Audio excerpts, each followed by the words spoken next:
धम धम धम धम, बहुत तेज आवाज। अब वो हल्का सा धुआं फैलता है और धुआं हट के फिर मेरे को आती है हंसने की आवाज। वो छत से थोड़ी सी ही नीचे थी, इतनी हाइट की वो सामने खड़ी थी मेरे, और इतना चौड़ा उसका शरीर, ब्लैक कलर के उसने कपड़े पहन रखे, काले रंग का उसका है, उसके ऊपर लोहे के या पता नहीं चांदी के कुछ पहनते हैं कड़े, बहुत सारे पहन रखे थे उसने। घुटनों से नीचे तक की उसकी घघरी थी काले रंग की। और मुझे ऐसा लग रहा कि अपना हो गया काम आज। हम लोग भूत प्रेत को ना एक ही चीज मानते हैं कि भूत प्रेत है जी। क्या भूत अलग चीज है, प्रेत अलग चीज है?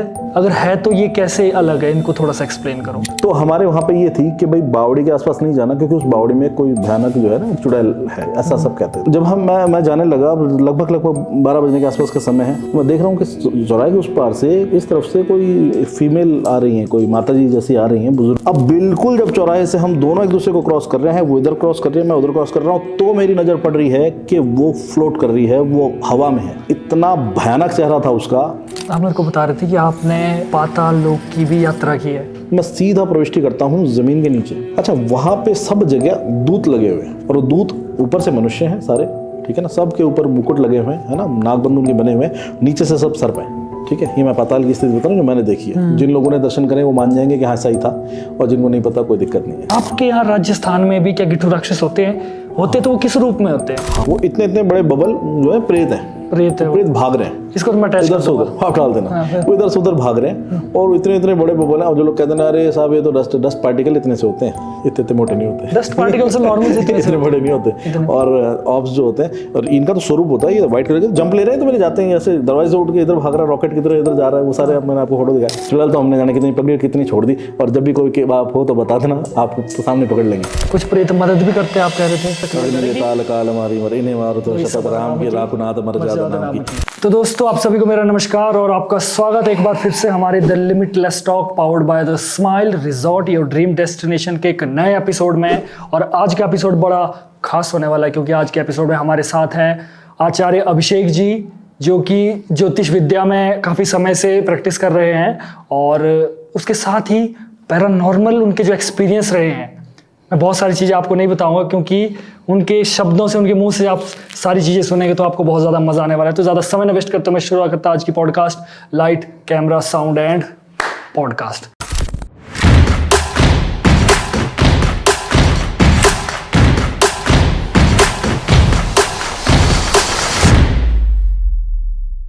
तो Abhishek ji, welcome to the Limitless Talk. नमस्कार, जय श्री राम।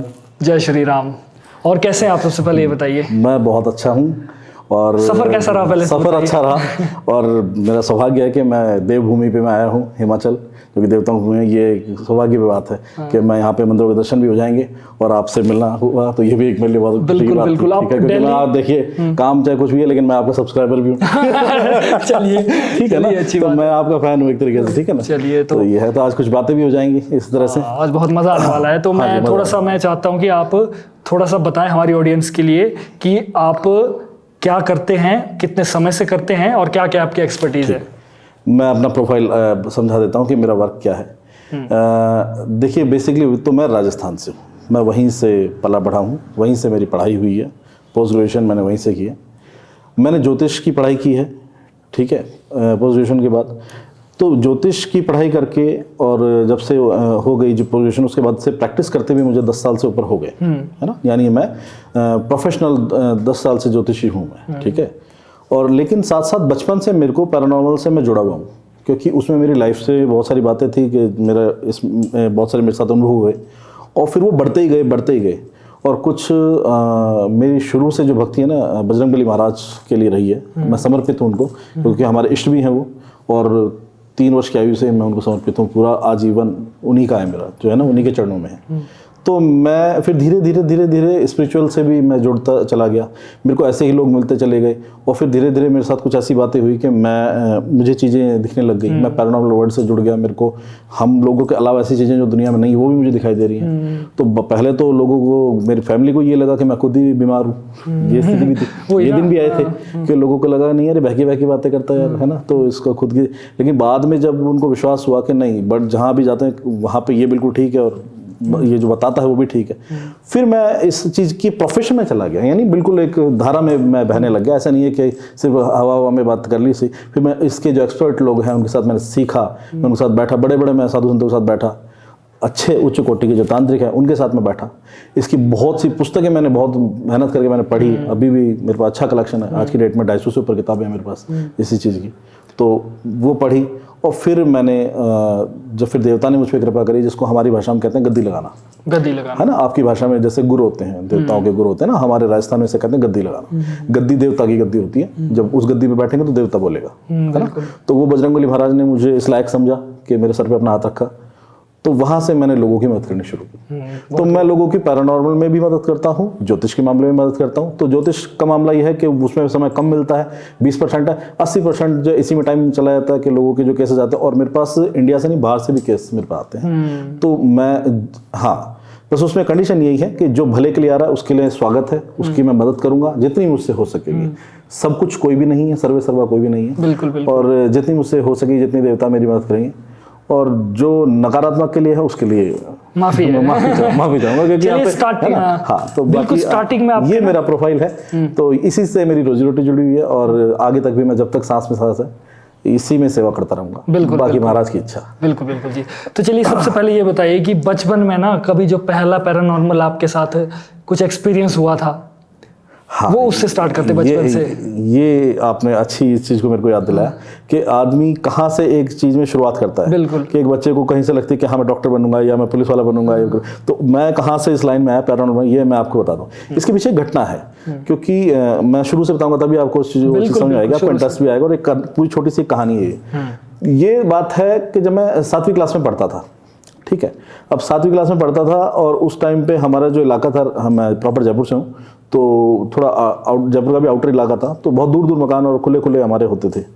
तो उस टाइम पे क्या था कि हमारे घर से तकरीबन आधा किलोमीटर की दूरी पे एक बावड़ी थी, और एक राय सिंह की हवेली उसको बोलते थे, और पास में हवेली बनी हुई थी जो बंद पड़ी थी, और एक बावड़ी थी बहुत पुरानी, ठीक है ना, राजाओं की, जो कछुआ वंश के वहाँ के राजा थे उनकी बावड़ी थी, तो सूखी हुई थी। उस बावड़ी में बहुत ज़्यादा डर था, मतलब सब जो मूवीज में देखते हैं जैसे पद्मावत में राउंड में सीढ़ी, हाँ जी, वो बावड़ियाँ हम हमारे राजस्थान में खूब हैं। मेरे घर से तो आधा किलोमीटर पे ही थी। अच्छा, तो जो आपने वो एक पहली फिल्म में देखी होगी, सीढ़ियाँ उतर के, है ना, हाँ, लेकिन सूखी हैं वो सूखी हैं, हाँ, वो डीप से बहुत नीचे तक गहरी होती है, लेकिन सूखी पड़ी हैं बिल्कुल।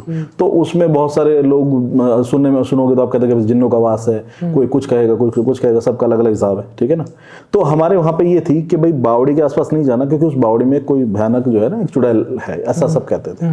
अब हम बच्चे थे, हमारे तो खेलने कूदने के दिन, ऐसे कुछ माइंड में था नहीं, बातें हो रही हो तो हो रही हो, तो हम लोग वहाँ पे आते जाते इतना दिमाग लगाते नहीं थे। तो एक टाइम क्या हुआ कि जब मैं 7वीं में पढ़ा था, तो ये शादियों के सीजन में हमारे एक अंकल थे, गंगाराम जी, तो पिताजी के दोस्त हैं वो, तो उनकी बिटिया की शादी थी। तो उनकी बिटिया की शादी थी, ये सर्दियों के दिनों में शादी होती है, दिसंबर के से महीने होते हैं, तो पिताजी और के पास स्कूटर हुआ करता था। अब मेरे पिताजी ने कहा कि भाई स्कूटर पे सब तो आ नहीं पाएंगे, देखो हमारे पास नहीं थी वो व्यवस्था, जो है जो भी जमाना था उस हिसाब से भी स्कूटर पे पिताजी ने, जो बाकी लोग थे घर के मेंबर, मेरी माता जी वगैरह, उन सबको बिठाया, बोले यार तू एक काम कर, तू साइकिल से ही चला जा, चल है ना, और साथ तो मैं तेरे चल ही रहा हूँ, और तू आराम से, कोई दिक्कत तो होगी नहीं, और क्योंकि हम चलाते भी थे रात दिन, स्कूल भी जाते थे, तो मैंने कहा ठीक है। तो हम अपने साइकिल से शादी में चल दिया, और पिताजी स्कूटर पे मदर को लेकर वो चले गए। हम पहुंच गए, हमने शादी एंजॉय भी कर ली, सब खा लिए, पी लिए, कूद लिए, घूम लिए, फिर लिए, रात हो गई। अब रात हो गई, अब बच्चे जैसे कि खेलते कूदते माँ बाप से थोड़ा सा हो जाता है अलग, तो हम भी वही हो गए, ध्यान ही नहीं, पापा कहाँ है, मम्मी कहाँ है, बोली। अब जब देखा समय, तो अच्छा वो छोटी घड़ियां पहनते थे हम, बिप बिप करने वाली, 20-20 रुपए की पहले मिला करती थी, प्लास्टिक की, है ना, सब बच्चे छोटे बच्चे पहले पहन, तो वो हमें उसमें समय हमें दिख रहा कि 11:30 बजा रही है घड़ी, हम 11:30 देख रहे।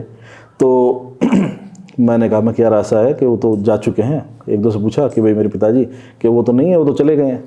तो मैं वहाँ से अपनी साइकिल उठाई, अच्छा जी, अब मैं साइकिल उठा के घर जाने लगा, तो एक हमारे एक अंकल थे, ठीक है ना, तो उनका एक, वो भी शादी में शामिल हो रखे थे, तो वो अच्छी बातचीत थी, उनका एक बच्चा था, छोटा था, 7 साल का होगा हद से, तो वो मेरे को मिल गया, बोला कि भैया मेरे मम्मी को देखा है। मैं कि मम्मी पापा को तो मैंने नहीं देखा। तो कहता कि आप मेरे को छोड़ दोगे घर?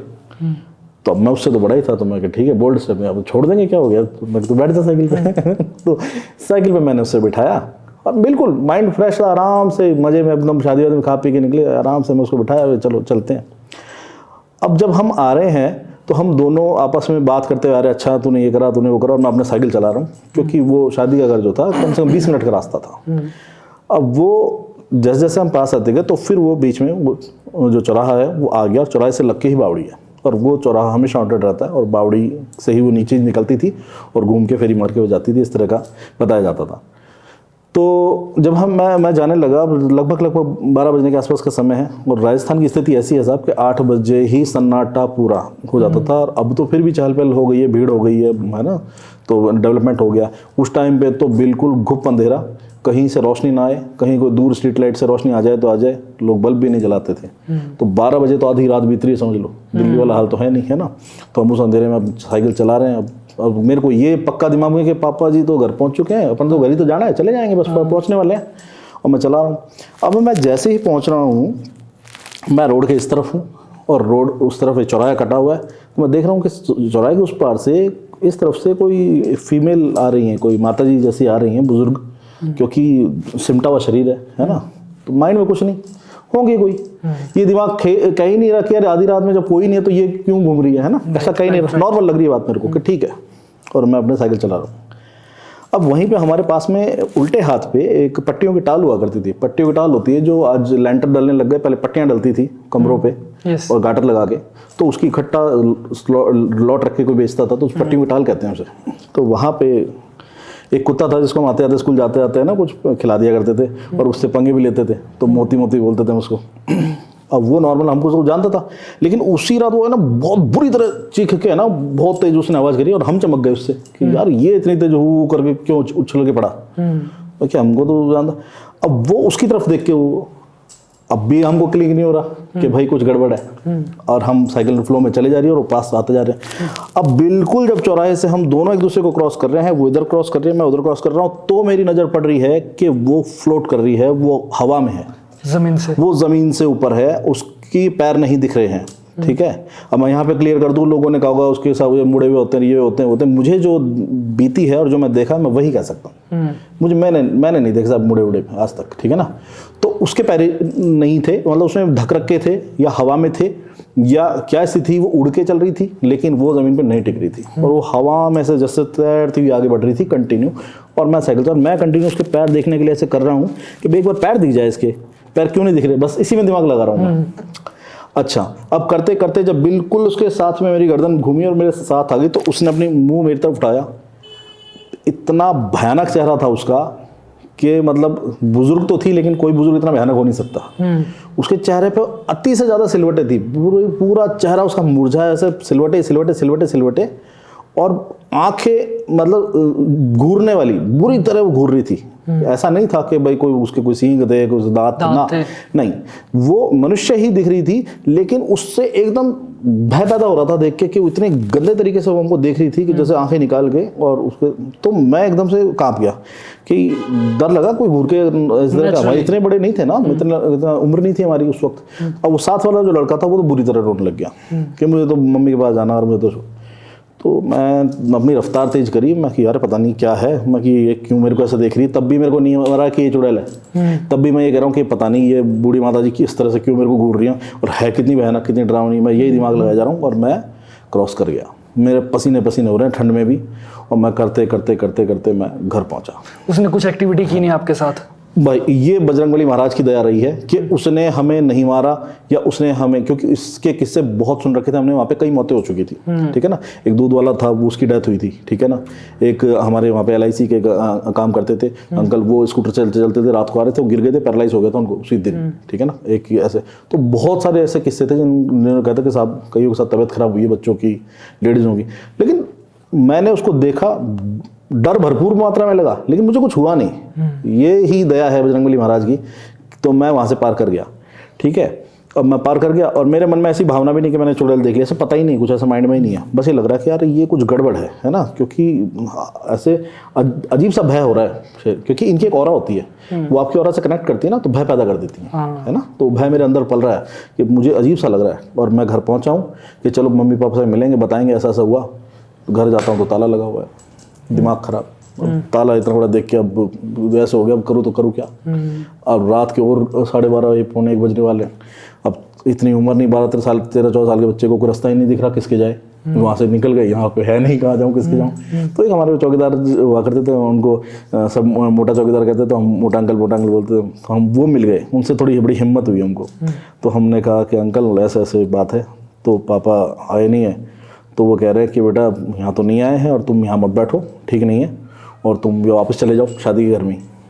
तो यहाँ तो आपके पेरेंट्स थे, क्योंकि मैं तो रुकूंगा नहीं, मुझे तो चक्कर काटने हैं, तो मैं तो यहाँ रुकूंगा नहीं, फिर तुमको कोई दिक्कत, कल को कोई वारदात हो जाए, कोई उठा के ले जाए, कोई और बात 10 तरह की बात। उसने कहा भी यहाँ मत रुको, तुम अपने जहाँ भीड़ भाड़ है, जहाँ परिवार है, वहाँ पहुँच जाओ।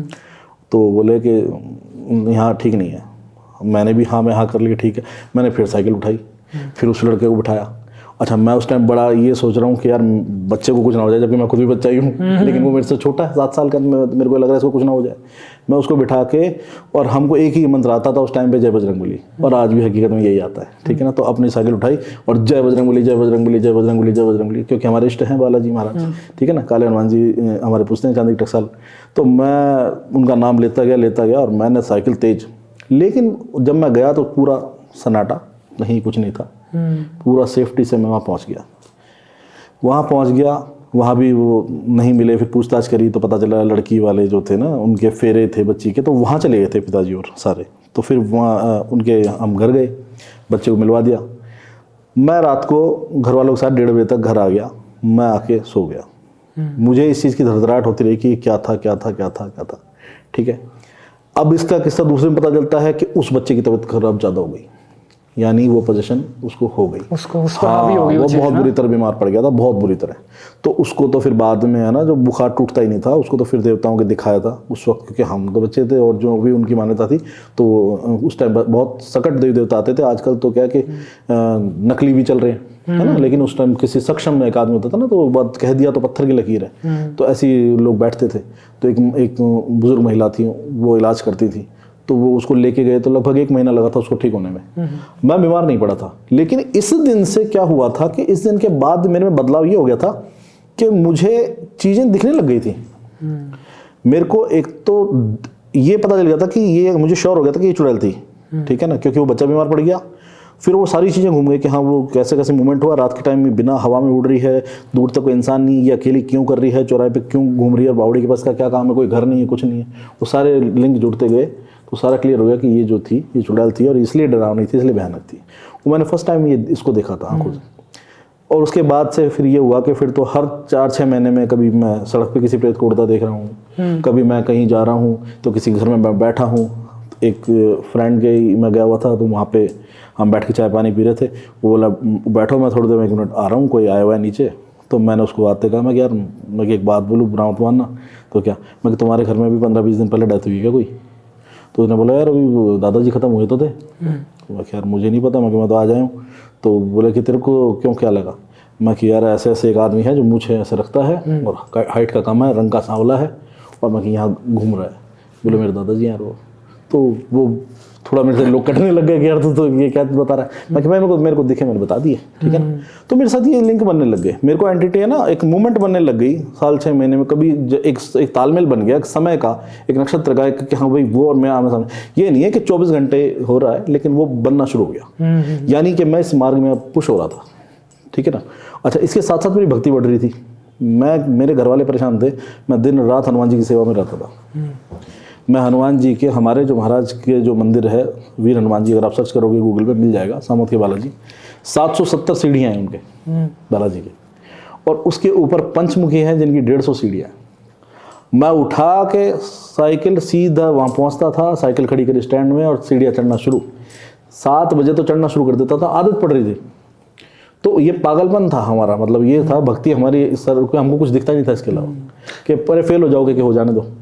पूरी तरीके से आपने मैं समर्पित हो गया था, मैं मारने को उतारू था कि हमने को चाहिए तो बालाजी महाराज चाहिए, नहीं तो प्राण नहीं चाहिए हमको। जैसे ना ये तो बहुत बड़ी बात है, जो आम हमें तो कुछ चीज़ें नहीं दिखती है, हाँ आपको बहुत जो हमें नहीं दिख पाती ना, हो सकता है हमारे आसपास बड़ी सारी चीज़ें होती है, हमेशा आपको वो सारी चीज़ें दिख जाती है ना, हमेशा होती है। क्योंकि हमको सबका एक दायरा बांधा हुआ है, ठीक है ना, सबका एक दायरा बांधा हुआ है कि हमारा दायरा इतना ही है कि हम जो स्थूल चीज़ें हैं उन्हीं को देख सकें, जो सूक्ष्म चीज़ें हैं हम उनको नहीं देख सकते। हमको दृष्टि इतनी ही लिमिट की दी है कि इसके आगे आप नहीं देखोगे। दृष्टि के जैसे भेद होते हैं, लोग जैसे दृष्टि खुलना, दृष्टि के भेद होते हैं, दृष्टि मनुष्य की दृष्टि की यही क्षमता है।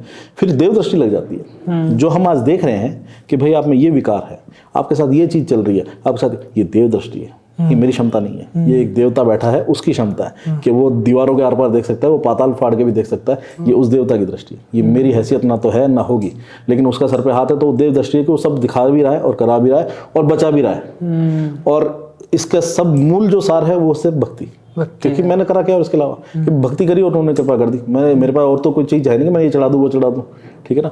तो इंसान की भक्ति से ये पार बढ़ जाती है। या यूँ भी कह सकते हैं कि कभी कभी किसी किसी को इस चीज़ के लिए चुना जाता है। मैं इस पॉडकास्ट में ये जरूर कहूँगा कि मैं अकेला नहीं हूँ ऐसे करने वाले। ये जैसे देवभूमियाँ, बहुत सारे ऐसे गुरु हैं जिन पे देवता की कृपा है और वो देवता जो बोलते हैं वो उनके मुख से निकलवाते हैं। तो ये सत्य है, मैं अकेला नहीं हूँ काम करने वाला, हज़ारों ऐसे काम करने वाले, और मेरे से पहले करते आ रहे हैं लोग सेवा, और मेरे बाद भी लोग करते रहेंगे। तो इसमें सत्यता है, देव कृपा होती है और देव कृपा से ही सेवा होती है। मनुष्य की क्षमता नहीं है ना, लेकिन मनुष्य को इतना समर्पित होना पड़ता है, ठीक है ना। तो ये जो चीज़ें हैं ये सदैव थी। अब साइंस वाले चाहे अपना कितना ही गुण गीत गाएं कि अरे साहब आप पढ़े, कोई बात नहीं, कुछ नहीं, क्योंकि आप वो वहीं तक सीमित हो, आपको पता ही नहीं है कि अध्यात्म क्या है, जबकि उसकी नींव अध्यात्म में रखी है, साइंस बाद में खड़ा हुआ है। यस राइट, है ना। जब धर्म आया था, उस शास्त्र आए थे, ये सारी चीज़ें उसमें पहले कह दी गई थी, साइंस का तो पता भी नहीं था जब। बिल्कुल बिल्कुल बिल्कुल सही आप आज बात कर रहे हो साइंस की, और साइंस आप ये होता है वो होता है, शास्त्र में सब कुछ है। हर चीज़ में पढ़ो, उसमें हर यहाँ तक नेगेटिविटी के बारे में सारा सार बताया गया है ना। अब हम महाराज की चालीसा पढ़ते हैं, अग्नि बेताल काल मारी मर, इन्हें मारो तो शपथ राम की। तो बेताल का नाम आ रहा है, मारी मर का नाम आ रहा है ना, अग्नि बेताल नाम, नेगेटिविटी है ना।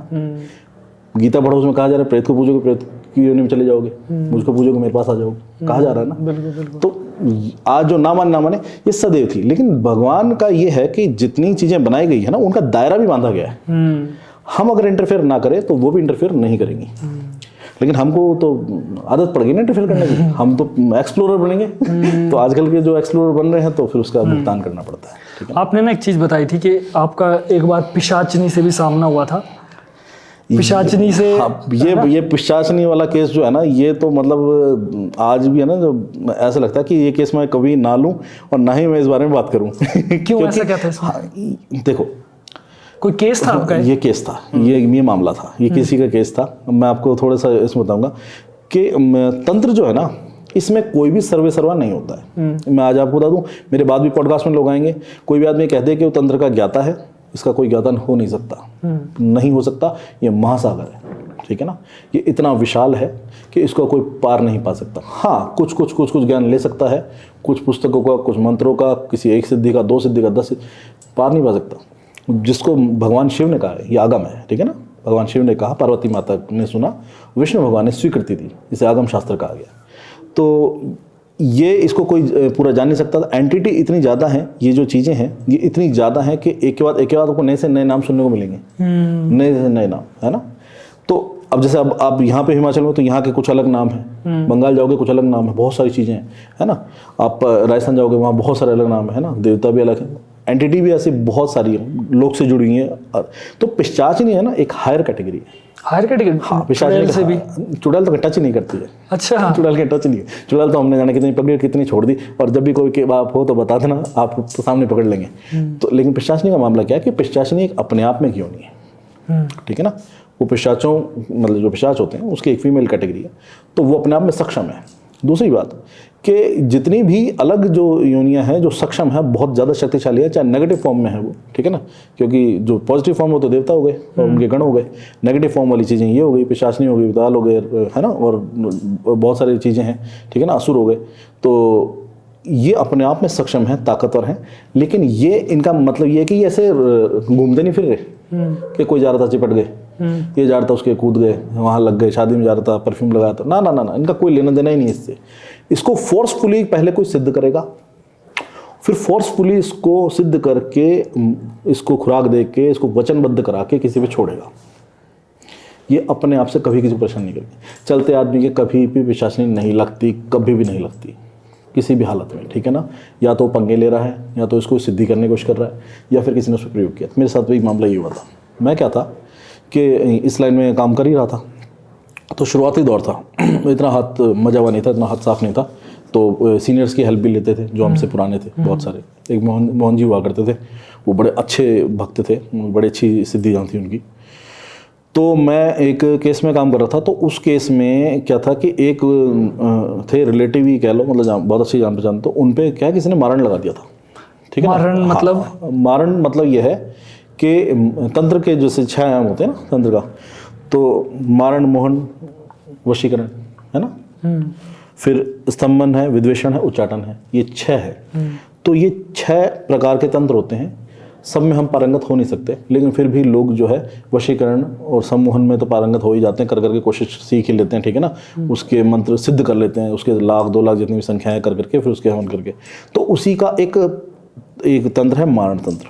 अब मारने के लिए लगाया जाता है। ठीक है ना, तो जितने भी लोग सुन रहे हैं, मैं कहूँगा इस चीज़ से दूर रहें। ठीक है ना, इस चीज़ को सुने, जानकारी के लिए सुने, नॉलेज के लिए हर बात पता होनी चाहिए, है ना, लेकिन इस चीज़ में बिल्कुल भी आगे छानबीन या घुसे ना, मतलब ठीक है ना, प्रयोग ना करें किसी पे भी। तो मारण जो है ये लगाया जाता है, पहले क्या शत्रुनाश के लिए लगाया जाता था कि भाई कोई यहाँ पे शत्रु ने हमला कर दिया और यहाँ पे रक्षा होनी है प्रजा की या लोगों की, तो वो उस जगह के जो साधु, उस जगह के जो तांत्रिक थे, वो मारण प्रयोग करते थे। ठीक है ना, सामने वाले शत्रु पे, तो वहाँ से ये चला। तो इस मारण प्रयोग में जो एंटिटीज होती हैं वो भारी होती हैं, बड़ी होती हैं, कि आप उसको बुला रहे हो और सामने वाले पे हमला कर रहे हो कि भाई ये निमट जाना चाहिए। ठीक है ना। अच्छा, अब ये बहुत कम करने वाले हैं, करने वाले बहुत कम है और बहुत कम प्रयोग होता है। बाकी छोटे मोटे में कहते हैं कि साहब मारण कर दिया, मारण का मारण होता नहीं है, लोग 40-40 दिन मारण का मतलब, तो मारण तो 3 दिन निमट जाएगा, वो 3 दिन, हाँ 3 दिन में खेल जाएगा। ठीक है ना, तो वो ये सब अब इतने करने वाले भी नहीं रहे, क्योंकि उनको भी जान का जोखिम है इसमें। ठीक है ना, ठीक है, क्योंकि इतने सच्चे साधक भी नहीं है और बहुत रेयर आते हैं केस हमारे पास, मारण के केस आते भी नहीं है, और हमको तो मतलब ही नहीं कि हम किसी भी कर सके, हमारा काम बचाने का खाली। तो अब ये केस हुआ, अब उनकी तबीयत इतनी गंभीर हो गई कि वो आदमी जो बिल्कुल क्वालिफाइड आदमी है, वो रोज़ रात को 2 बजे हाजिरी भरना शुरू, बुरी तरह, और हालत उसकी बुरी तरह। अब उसे लगा कि भाई तो जाएगा। ठीक है ना, और हालत ख़राब और शरीर ऐसा लगा जैसे खून गायब हो गया शरीर में से। फिर मैंने उनकी मदद ली, हम लोगों ने बहुत सारे प्रयोग किए उनके लिए, जहाँ जहाँ भी जो जाना था, डिटेल में नहीं बता पाऊँगा कि क्या क्या उसमें सामान चढ़ता है, वो सब हमने वो चढ़ाया, करा, हालत रुकी, स्टेबल हुई। दूसरे दिन भी उनको फिर हाजिरी आ रही है। अच्छा, हाजिरी में वो जो चीज़ आ रही है, वो ओपनली मुझे चैलेंज मारती थी, कहती कि तुझे तो गर्दन पकड़ के मरोड़ देंगे। पिशाचनी नहीं, अभी शुरू नहीं हुई, उस पर जो चीज़ छोड़ी वो तो उसका मारण चल रहा है। अच्छा, ओके, वो तो उसका मारण चल रहा है। मैं बताऊंगा मेरा मामला कहाँ से शुरू हुआ। तो मैंने कहा मैं तो मार लेना यार, तेरे बस की हो तो कहता तेरे तो गर्दन में रोड़ दूंगा मैं। ठीक है ना, वो भरता था, बहुत बुरी तरह भरता था, और उनका शरीर अपने आप ही ऐसा हो जाता था जैसे किसी ने खरोच दिया हो, किसी ने मार दिया, ये स्थिति हो। फिर हमने उनको उस मारण से, मतलब हमने तोड़ लिया, उसका तोड़ निकाला और बचा लिया उनको। ठीक है जी, अब बचा लिया, लेकिन हालत उनकी गंभीर थी, उनको लगातार फीवर चढ़ता था और उनकी तबीयत खराब होती थी, कभी उल्टी होती थी, कभी दस्त होती थी, ये सब चलता था, बार बार हॉस्पिटलाइज होना, ये सब में। लेकिन हमने धीरे धीरे उनको महीना निकलवा लिया और धीरे धीरे स्टेबल उनका हो गया। हम बराबर प्रयोग कर रहे थे, है ना, बजरंगबली महाराज की दया से हमने उनका बचा लिया, मर नहीं देंगे, कुछ नहीं होने देंगे।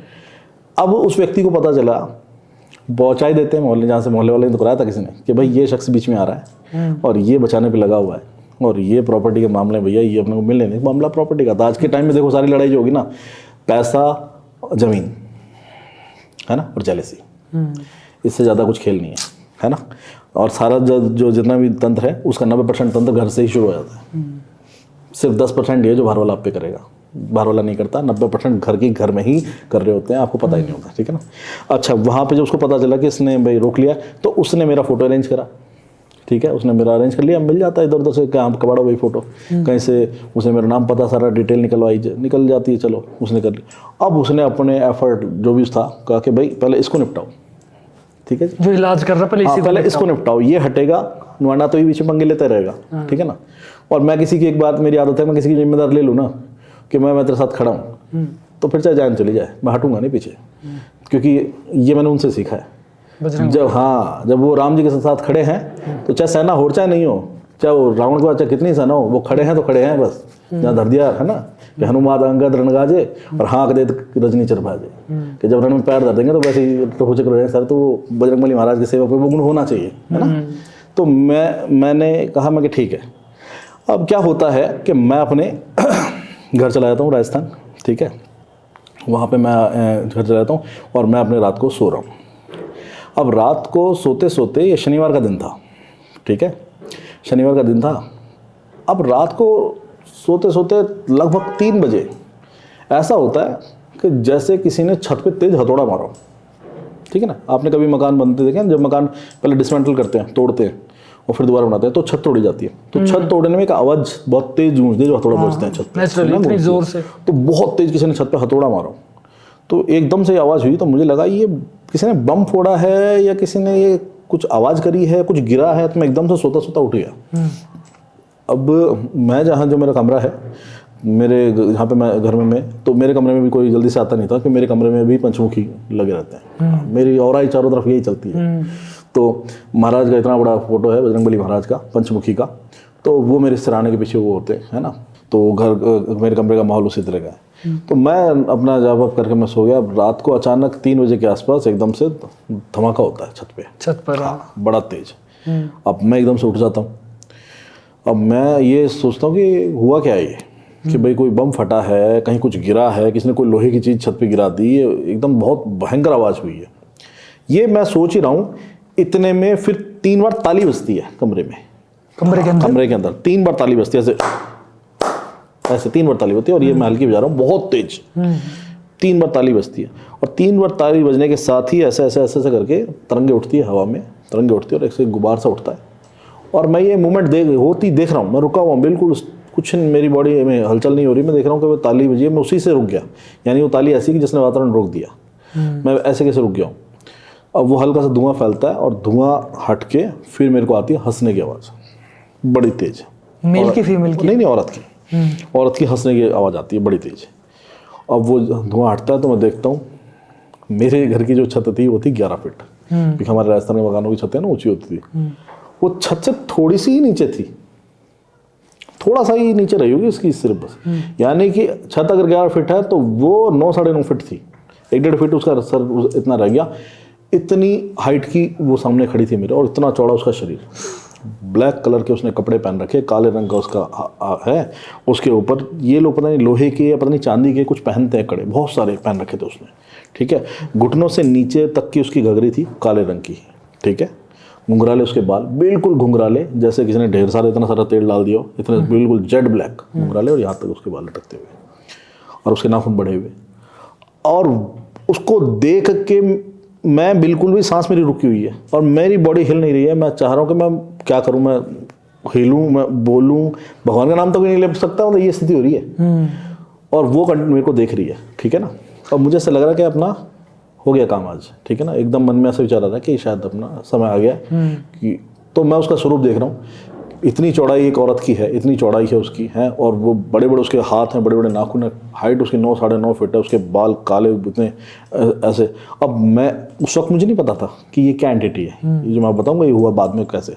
अब मैं 2 मिनट के लिए, मेरी एकदम से ऐसे लगा जैसे किसी ने ना एकदम स्विच ऑन कर दिया हो बॉडी का, और करते ही मेरे अंदर से तरंग सी उठी, और मैं बजरंगबली महाराज का मंत्र जपना शुरू, ओम हम हनुमते नमः, ओम हम हनुमते नमः, ओम हम हनुमते नमः करके मैं अपने, बजरंगबली महाराज आज समय आ गया, आप रक्षा करो, ऐसा मैं अपने मन में विचार कर रहा हूँ।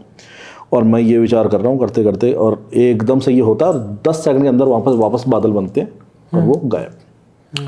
मेरे पूरे घर में स्मेल आ रही है जैसे किसी ने लकड़ियाँ जलाई हो, है ना, लकड़ी जलने की स्मेल होगी पूरे घर में अपने आप, जैसे कोयला जलने की होती है। और मेरे को पूरा धड़धड़ाहट हो रही है शरीर में, जैसे कोई तेज ठंड में हो जाती है ना, तो मैं अपने आप को रोकने की कोशिश कर रहा हूँ कि वाइब्रेट क्यों कर रही है बॉडी, बॉडी लगातार वाइब्रेट कर रही है, शिवरिंग हो रही है बहुत तेज, और हार्ट बीट तेज चल रही है। यानी मुझे कहने में पॉडकास्ट में कोई डर नहीं है, कि डर देखो होता है, लगता है अपने आप में, कोई ऐसा नहीं है कि भाई यार बिल्कुल ही दिलेर, सामना करते करते फिर आदत होती है। तो उस वक्त बड़ा डर बैठ गया था कि यार बड़ी भारी चीज़ है।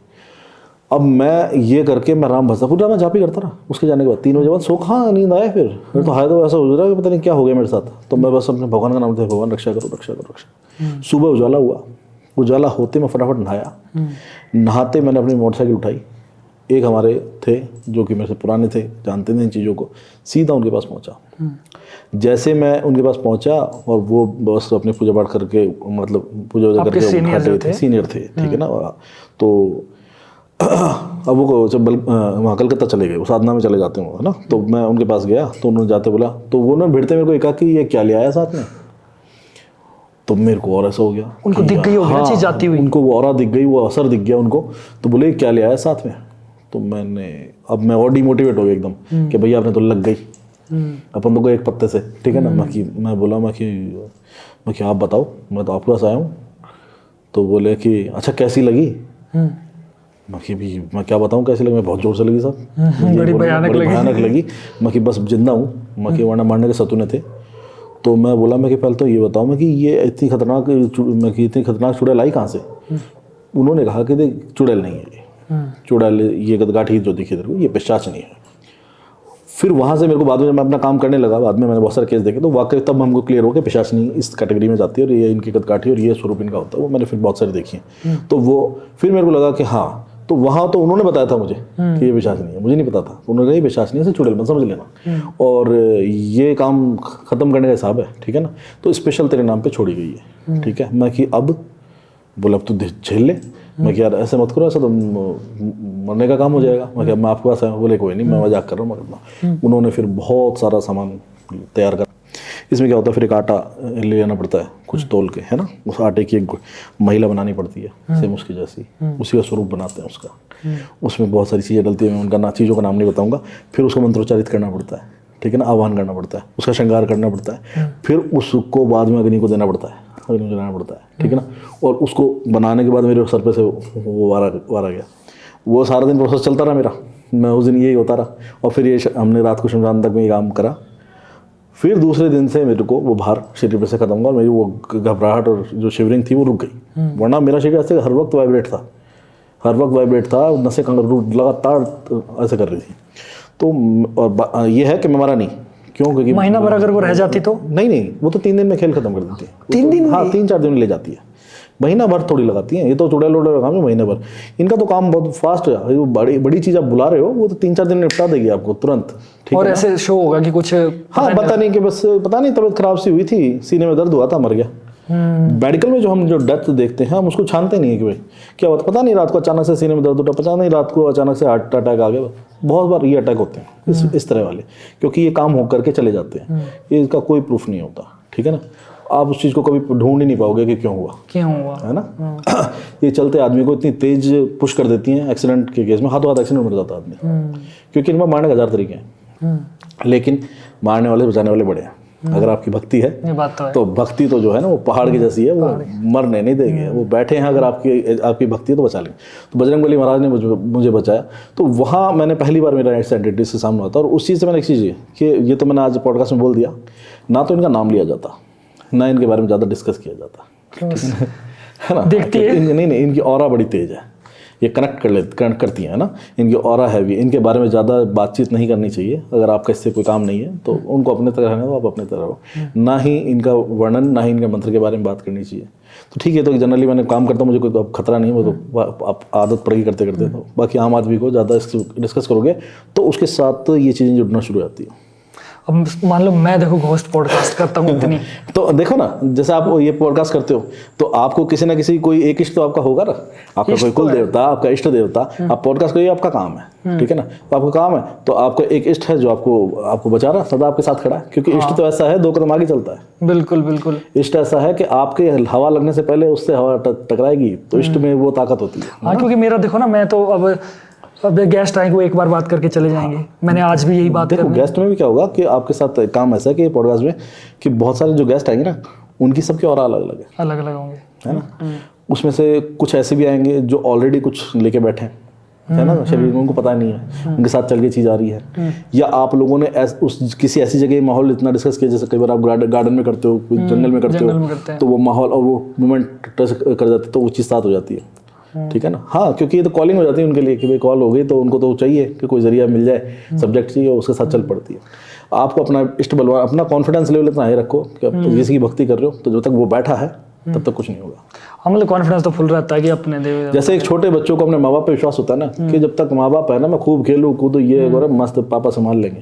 तो आपको अपने देवता पे विश्वास होना चाहिए कि मैं कुछ भी कर रहा हूँ ना, मेरे देवता संभाल लेंगे, क्योंकि आपका विश्वास अटल होना चाहिए। बिल्कुल सही। वो संभाल लेंगे। मेरा एक सवाल और था, जैसे हमारे ना हिमाचल में होते हैं गिट्ठू राक्षस होते हैं, जो छोटे बच्चे कहते हैं कि छोटे बच्चे अगर मर जाए तो वो एक गिट्ठू राक्षस के रूप में बनते हैं, जिनके सिर में लाइट सी होती है और पहाड़ों में दिखते हैं। इस बारे में हमने पहले भी डिस्कशन की है। गिट्ठू राक्षस, गिट्ठू राक्षस होते हैं, काइंड ऑफ अलग अलग होते होंगे। पॉडकास्ट में गिट्ठू राक्षस के बारे में बात की, गिट्ठू राक्षस होते हैं, लेकिन हमारे यहाँ जो है ना उनको गिट्ठू राक्षस। मेरा वही था सवाल कि आपके यहाँ राजस्थान में भी क्या गिट्ठू राक्षस होते हैं? तो वो किस रूप में होते हैं? हमारे राजस्थान में, क्योंकि अब यहाँ पे तो उसका नाम ऐसा है, हमारे राजस्थान में उनको बोलते हैं काचे कलवे। सॉरी, काचे कलुए। काचे कलुए। हाँ, ये छोटे बच्चों के प्रेत होते हैं, है ना। छोटे बच्चे जो मर जाते हैं, इन ये प्रेत योनि में अगर चले जाए या फिर कोई इनको प्रेत योनि में जबरदस्ती, क्योंकि इनको साध ले, ठीक है ना, तो फिर इनसे अपने काम करवाता है। तो ये काम में बड़े फुर्तीले होते हैं, इनकी रफ्तार बड़ी तेज होती है, जैसे आपने कहा ना सीधे भागते हुए दिखते हैं, लाइट की तरह, लाइट इफेक्ट इनका होता है। अच्छा, और हद से ज़्यादा खतरनाक होते हैं, क्योंकि ये शरारती बड़े भयंकर होते हैं। अगर किसी का पीछा दुखी करना है तो उसका पूरा घर तहस नहस कर देंगे, ठीक है ना। क्योंकि हमारे साथ 1-2 केस ऐसे हुए अभी, उन घर में हुए इनका मामला, तो क्योंकि एक हमारे मामा जी उनके साथ ही भी थी, तो वहाँ पे इस तरह की चीज़ें होती है। मेरे मामा जी का क्या था कि, मैं बताऊं ये कहानी आपको? हाँ बिल्कुल बिल्कुल। तो क्या था कि एक मेरे मामा जी थोड़े से, जैसे होता है ना कि अपने भाई बंधु में जिसको बोलते हैं गाँव कोट में, सारे चाचा सारे मामा वाले वाले हिसाब है ना, तो थोड़े से गोती लग जाते हैं। तो मेरे दूर के मामा है ना, सगे नहीं है, दूर के मामा। तो अच्छी बातचीत थी, अच्छा हमारा आना जाना था। तो उन्होंने मकान बनवाया था, तो मकान बनवाया था, तो मकान कंस्ट्रक्शन हुआ। तो हमारे क्या होता है कि जब मकान बनता है ना, उसके बाद में मुहूर्त होता है, तो उसकी है ना रोटी होती है राजस्थान में, पूरे परिवार को उसका भोजन कराया जाता है कि हाँ भाई मेरा मकान बन गया। तो सबको देवता पूजने के बाद खाना वाना कराया था, पूरी सब्जी लड्डू जो भी। अब उनका ये हुआ, सारा परिवार उन्होंने बुला दिया, सब लोग आ गए, अपने आराम से खा लिए पी लिए, चल दिए, चलो। अब वहाँ पे क्या होता है कि घर बड़े होते हैं, दूर दूर का हिसाब है, और थोड़ा सा रात में सन्नाटा भी जल्दी आता है। तो वो जो सब औरतें चली गई, कोई बहन बेटियाँ, कोई बुआएं, कोई सब अपने अपने सब चली गई। तो वो जो मामा जी थे वो बाहर आ गया, यार सामान समेटना है। तो मकान का क्या था कि मुहूर्त कर दिया था, लेकिन ऊपर के मंजिल का है ना कंस्ट्रक्शन होना था, एक कमरा खड़ा हो चुका था, तो उसकी बजरी और उसकी रेता, मतलब जो है ना सीमेंट वगैरह ईंटें, वो पड़ी थी। तो मकान से हम क्या, ऐसा होता है आपसदारी में कि उसके मकान के आगे डाल दो यार बजरी, थोड़ा सा ईंटें उस तरफ रख दो भाई, है ना, तो थोड़ा सा जगह भी ना घिरे, वहाँ से हो जाएगी कलेक्ट। तो वो ये बाहर गए, पतले मतलब इकट्ठी करके, पत्तल समझते हैं ना, पत्तल, हाँ पत्तल फेंकने गए। तो देखते हैं रेते में एक बच्चा बैठा है और रो रहा है, बिल्कुल नॉर्मल, हाँ नॉर्मल बच्चा, 2 साल 1.5 साल का, 1.5-2 साल का छोटा सा बच्चा, चड्डी पहन के और एक टी-शर्ट पहन के और रो रहा है, ठीक है ना। और ज़्यादा पुरानी बातें नहीं है, मैं भी ये होगी 10-12 साल पुरानी बातें हैं ये, है ना। तो अब वो रो रहा है। अब ये गए उसके पास कि अरे किसका बच्चा रह गया। अब उन्होंने 2-4 इधर देखा उधर देखा कि भाई कि कोई बहन बेटी आई हुई थी उनका, कोई अड़ोस पड़ोस की कोई आई थी, कोई ससुराल पक्ष से कोई आई, कोई किसी का वो बच्चा हो सकता है, है ना। तो उन्होंने गली में इधर देखा उधर देखा, कोई नहीं। फिर आवाज़ लगाई, अरे किसी का बच्चा देखो भाई, बच्चा रो रहा है, किसका रह गया, कोई नहीं सुना।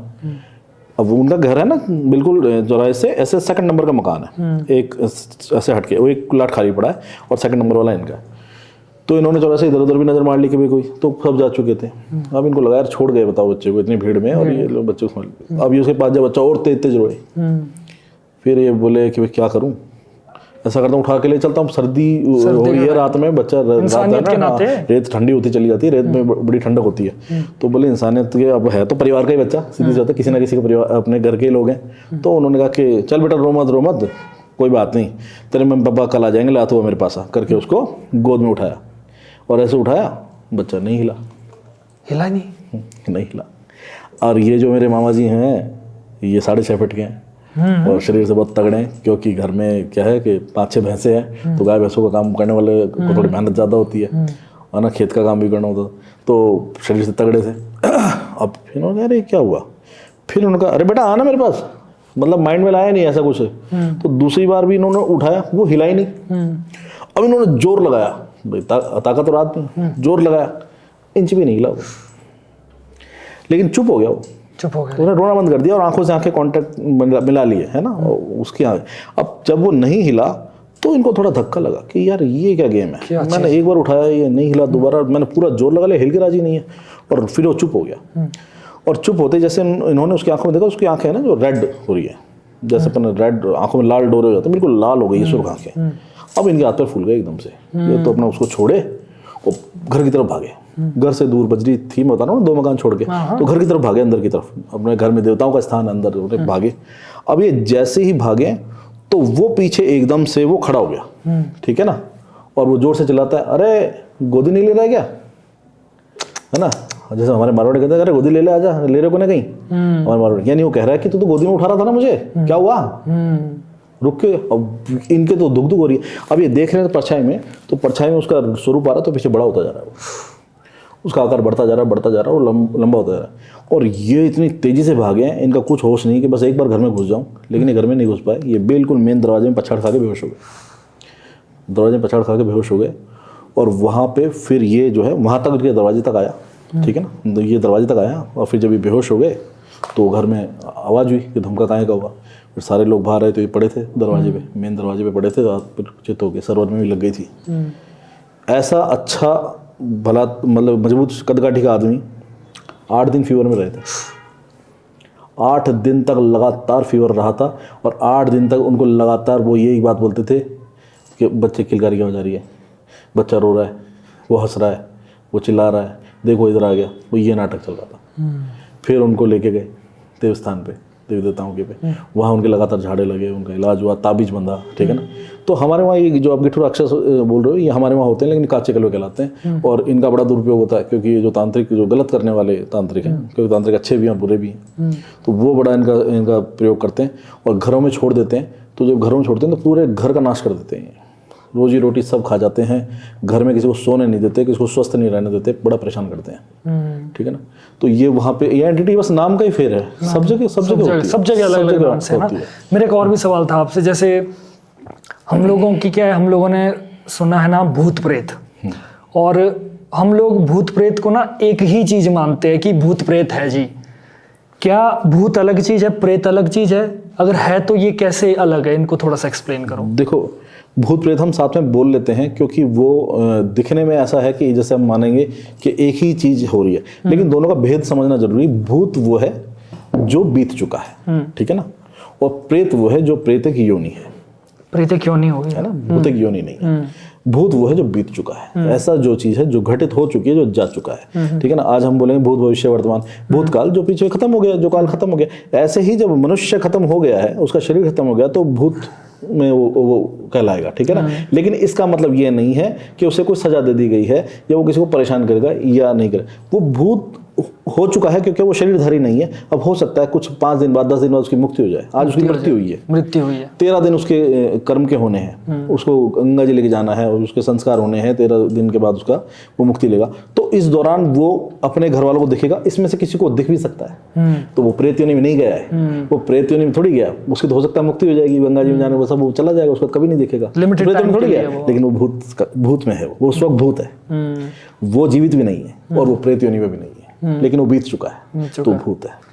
आपके पितृ हैं, घर के पितृ हैं, जो पितृ हैं घर के, वो शरीर छोड़ चुके हैं, शरीर में नहीं है, लेकिन वो प्रेत नहीं है, वो आपके अच्छे में है, लेकिन वो प्रेत नहीं कहलाएंगे, वो बीत चुके हैं। तो वो उस भूतकाल के हिस्से में आ रहे हैं। यहाँ तक कि जो गुरु जा चुके हैं शरीर छोड़ के, आज भी लोगों की मदद कर रहे हैं, आज भी आशीर्वाद कर रहे हैं, वो भी उस भूतकाल के ही एक हिस्सा है। ऐसा हर चीज जो पीछे जा चुकी है, बीत चुकी है, वो भूतकाल के हिस्से में आ रही है। वहां पे वो प्रेत योनि नहीं लगती है। प्रेत योनि तो प्रॉपर एक को किसी को प्रेत योनि में डाला जाता है कि तेरे कर्म बुरे हैं, तूने ये गलत करा, ये करा, अब तुझे मनुष्य जन्म नहीं मिलेगा, अब तू 20 साल तक प्रेत बन के सड़ता रहे, है ना। या फिर उसकी वासनाएं या उसकी इच्छाएं इतनी भयानक है कि वो मुक्ति लेना नहीं चाहता, तो वो प्रेत योनि में पड़ा है।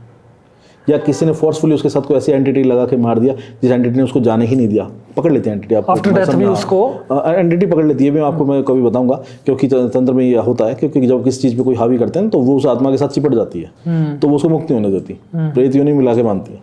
अच्छा, इतना लंबा प्रोसेस है? अरे बहुत लंबा प्रोसेस है। प्रेतों के पास अपने प्रेत होते हैं, आपको हाँ मैं बताऊंगा, क्योंकि अब जो काम करे उनसे पता चले।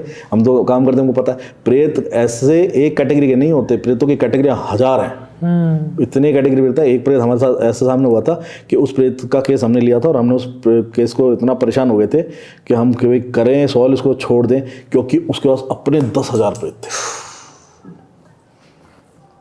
उसके पास अपने 10,000 प्रेत थे, पूरी सेना थी तब। हाँ, पूरी इतने एक इंसान कैसे करेगा? तो हम उसको कहेंगे भैया हम इसका उठाएंगे, 5 उठाएंगे फिर ले आएगा, 4 उठाएंगे फिर ले आएगा, और हमको एक केस ऐसा लगेगा कि अनसॉल्व है, जबकि वो अपना यूज कर रहा है। तो ये क्या करते हैं, जो भी मरे होते हैं उनको मिला लेते हैं, जो भी हो शामिल करते जाते हैं, उनको मार के, धमका के, कैसे भी करके, खिला के, पिला के। आपने जैसे होता है ना, एक आदमी अपनी जीते जी अपनी दोस्ती बढ़ा लेता है, चाहे राम रमी करके बढ़ाए, चाहे डर के बढ़ाए, या अपने गैंग बनाए। प्रेत नहीं, प्रेत और मनुष्य में सिर्फ शरीर का ही भेद है। हमारे पास शरीर है, उसका शरीर नहीं है।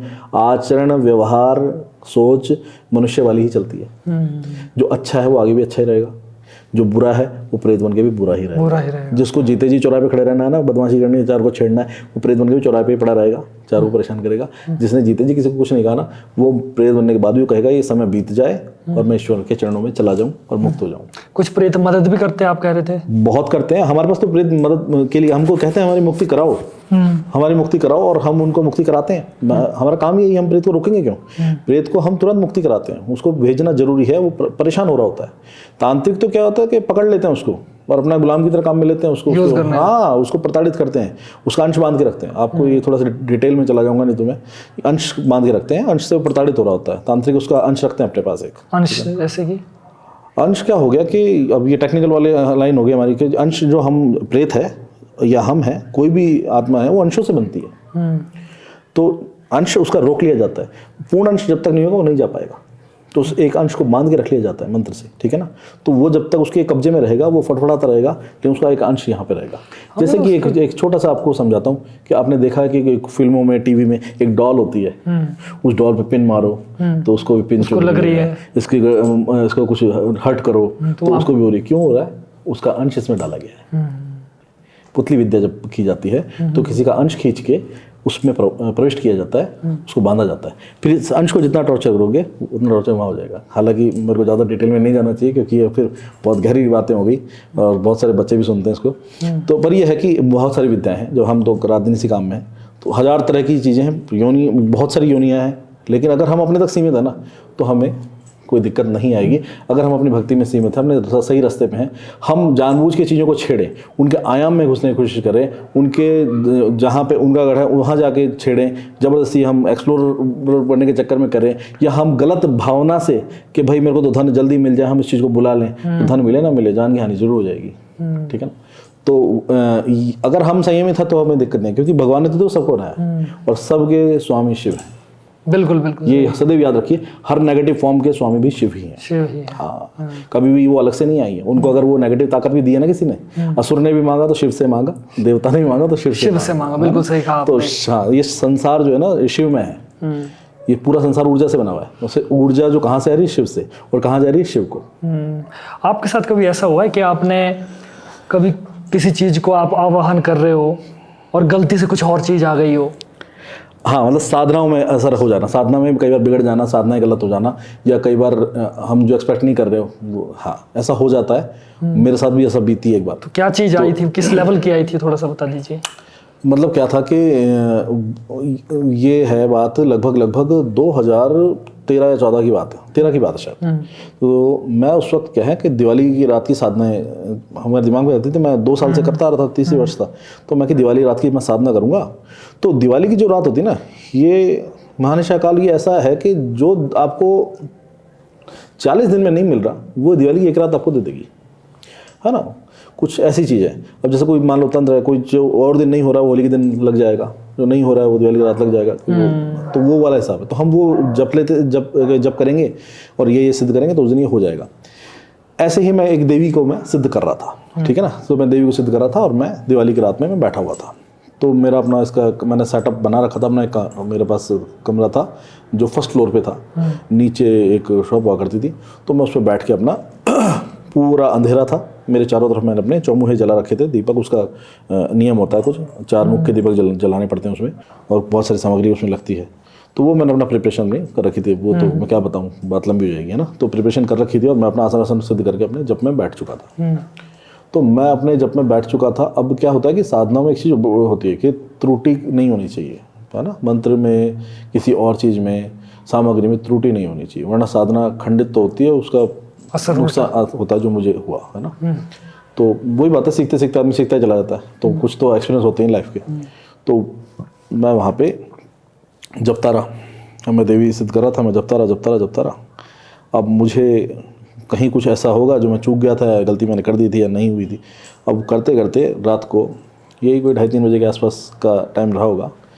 नीचे लोहे का दरवाज़ा था, क्योंकि मैं फर्स्ट पे था, सीढ़ियों के नीचे। वहाँ पे दरवाजे पे थाप पड़ती है बहुत तेज, धम धम धम धम, बहुत तेज आवाज़। अब मेरा एकदम से ध्यान टूटा। अब मेरे को ये लग रहा है कि यार इस टाइम कौन बजा रहा है दरवाज़ा।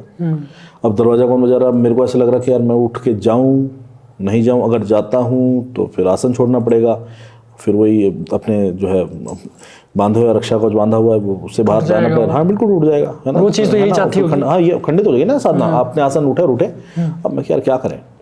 लेकिन मन ऐसे कह रहा है कि यार कहीं मैं पिताजी ना आ गए हो, कोई काम तो नहीं है घर पे, क्योंकि मैं अपने साधना अलग कर रहा हूँ, घर दूर है, उनको कोई काम ना पड़ गया हो, कोई भाई उम्र का हिसाब है, कोई परेशानी तो नहीं है।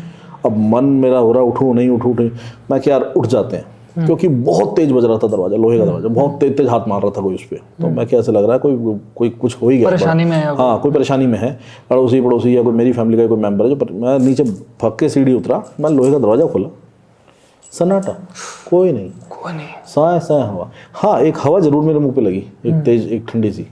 तो मैंने देखा गली में भी कुछ नहीं है और शांत हो रखा है।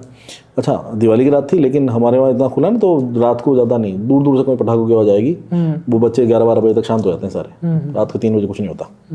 तो मैं अपने फिर दरवाज़ा बंद करा, मैं कि यार ये क्या हो गया, अपन आसन भी छोड़ दिया और अपन ने सारा कर दिया, कोई नहीं, मैं कि माफ़ी मांग के अपन फिर से शुरू करेंगे, जब तक अपना जो भी जाप तो पूरा करेंगे, जब तक काउंट बोल रहा है, सिद्ध हो ना हो, लेकिन जब का अपन बाहर नहीं लेंगे कि जब बोला करानी, तो वहाँ का अपन करेंगे।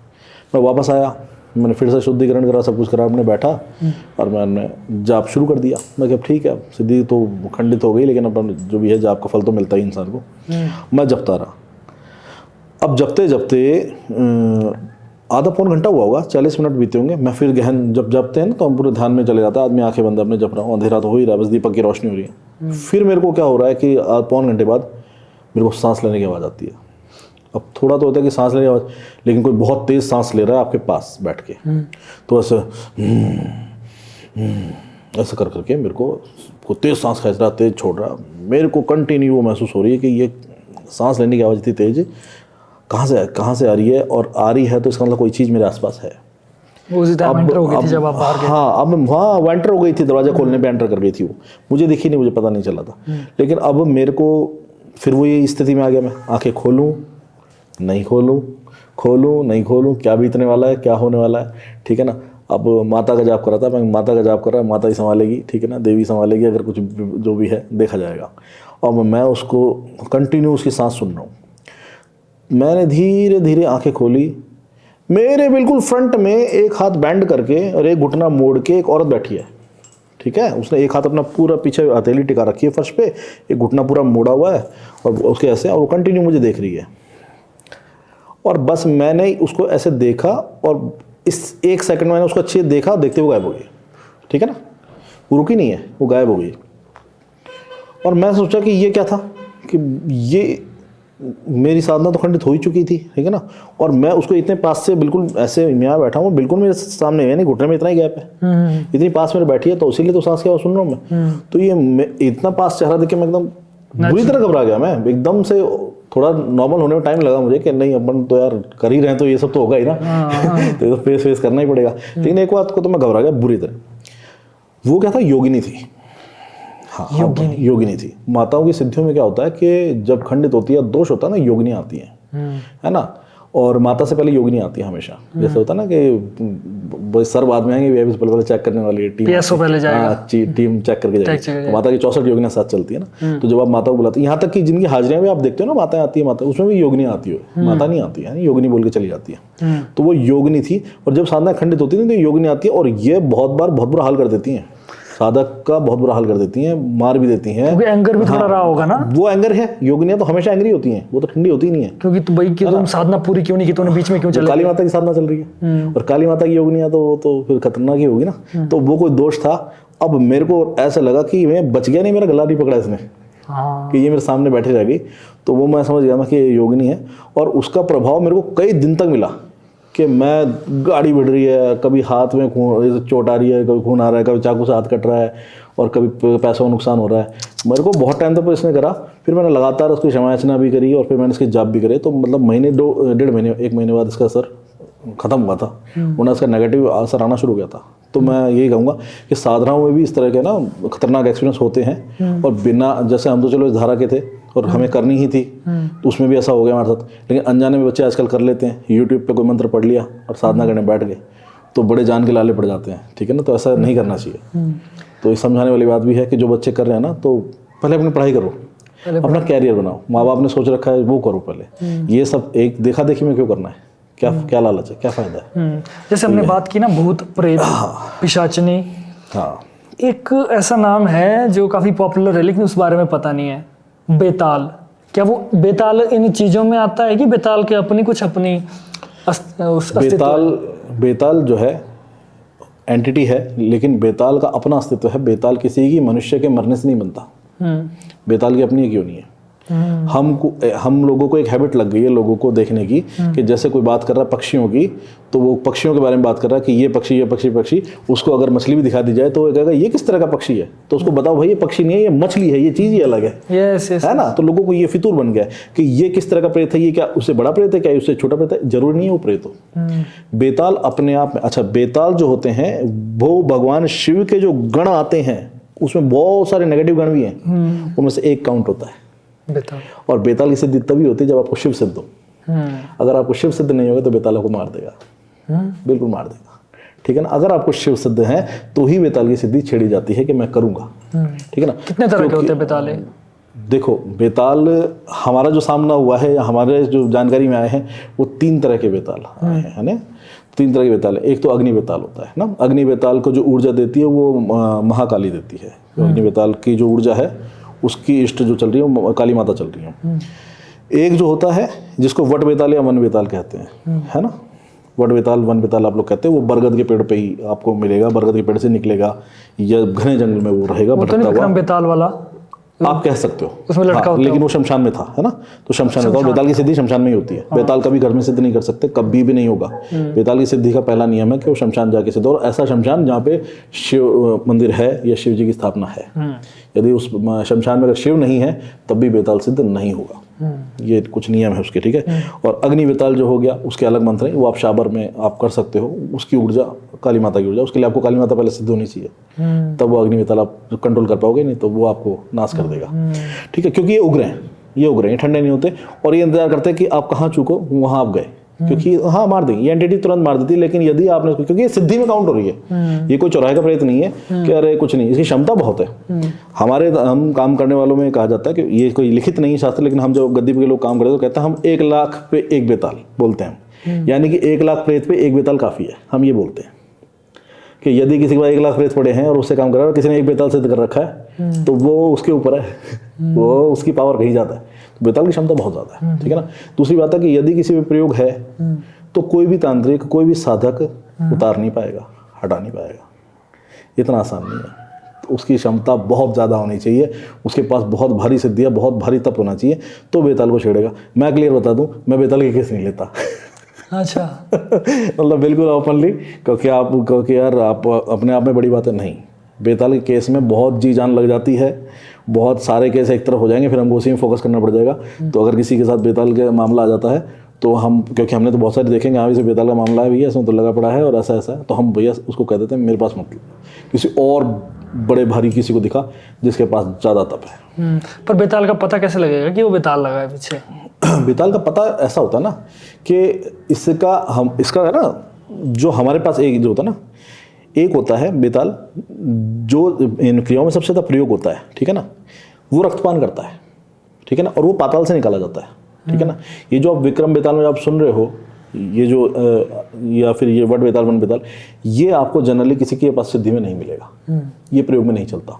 प्रयोग में जो चलता है, उस बेताल का स्वरूप ऐसा है कि उसके ना सींग है। अच्छा। उसके सींग है और उसके पूंछ है एक। ठीक है? पूंछ है, वो निर्वस्त्र है, कपड़े नहीं पहनता, है ना, नंगा है। और उसका जो शरीर है ना, उसके शरीर का जो रंग है वो रक्त का रंग है, रेड। हाँ, रेड कलर है। वो जो वन में जो निवास करता है ना, उसके शरीर का रंग है मटमैला सफ़ेद। ठीक है? वो तो हमने कभी देखा नहीं आंखों से, जो वन का जो बेताल होता है उसको तो हमने देखा नहीं। उसकी ये जो है, ये जो शरीर में बसता है, इसको तो मैंने देख रखा आंखों से कि ये तो रेड कलर का होता है और पूरे पे धारी धारी धारी धारी इसकी होती है, जैसे स्किन के अंदर ही सेल्फ में जो होती है ना, और एक पूंछ होती है और सींग होते हैं। ये शरीर के अंदर बैठता है और फिर धीरे धीरे धीरे पूरी नाड़ी, पूरा शरीर के पूरे को कब्जा कर लेता है और उसकी बॉडी में सिर्फ जान रहेगी, बाकी कुछ नहीं रहेगा। और अब आप जितना मर्जी आरा उतारा कर लो, कुछ नहीं होगा, मरेगा ही मरेगा। बेताल प्रयोग हो गया, अब जितना मर्जी कर लो। ऐसे कितने ही केस है जिसमें मौत होती है और आपको लास्ट तक समझ नहीं आएगा कि इसको निकालोगे तो पहचान नहीं कर पाएगा, छोटा साधक तो पहचान नहीं, और हमारा साथ जैसा पहचान लेगा तो सरेंडर कर देगा, क्योंकि बहुत फोर्स चाहिए उसको, है ना। हम ये नहीं कर सकते कि हम सर्वे सर्वा हो गए, है ना। अगर मैंने आपको कहा कि जी मैं बस का बहुत अच्छा ड्राइवर हूँ, तो फिर बता देना ट्रेन भी चला लेता हूँ मैं तो, और मैं तो प्लेन भी उड़ा दूंगा, ऐसा नहीं हो सकता। बिल्कुल इतना ज़्यादा मास्टर कोई हो नहीं सकता, और समय देना पड़ता है। मैं हो सकता है 10 साल बाद, 5 साल बाद और बेहतर बड़े काम बहुत बड़े बड़े भी कर पाऊँ, लेकिन अभी मैं बहुत बड़े में हाथ डाल के आपको ज़बरदस्ती झूठ नहीं बोल सकता। तो बेताल का केस हम नहीं लेते। तो बेताल ये एक अलग कैटेगरी है, ये प्रेत मत समझना इसको, ये अपने आप में सक्षम है, और ये रुद्र के जो गण है उनसे ही, भगवान शिव से ये शक्ति पाता है, और उसी में इसकी काउंटिंग होती है। बस ये है कि उनकी जो जैसे होता है ना भोले बाबा की रात में बहुत सारे भूत प्रेत पिशाच बेताल सारे चले, ये उसी में काउंट होते हैं।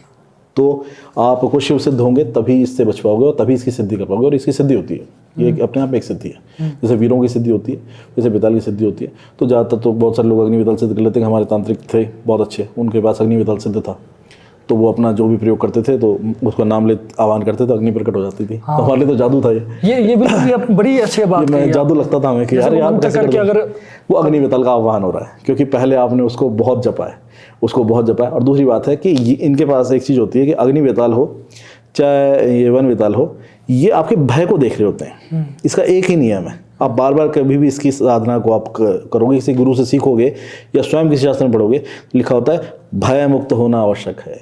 ये आपके भय को टटोलेगा। यदि आप डर लेकर बैठे हो तो, और जब ये प्रकट होगा आपके अंदर डर है, मार देगा,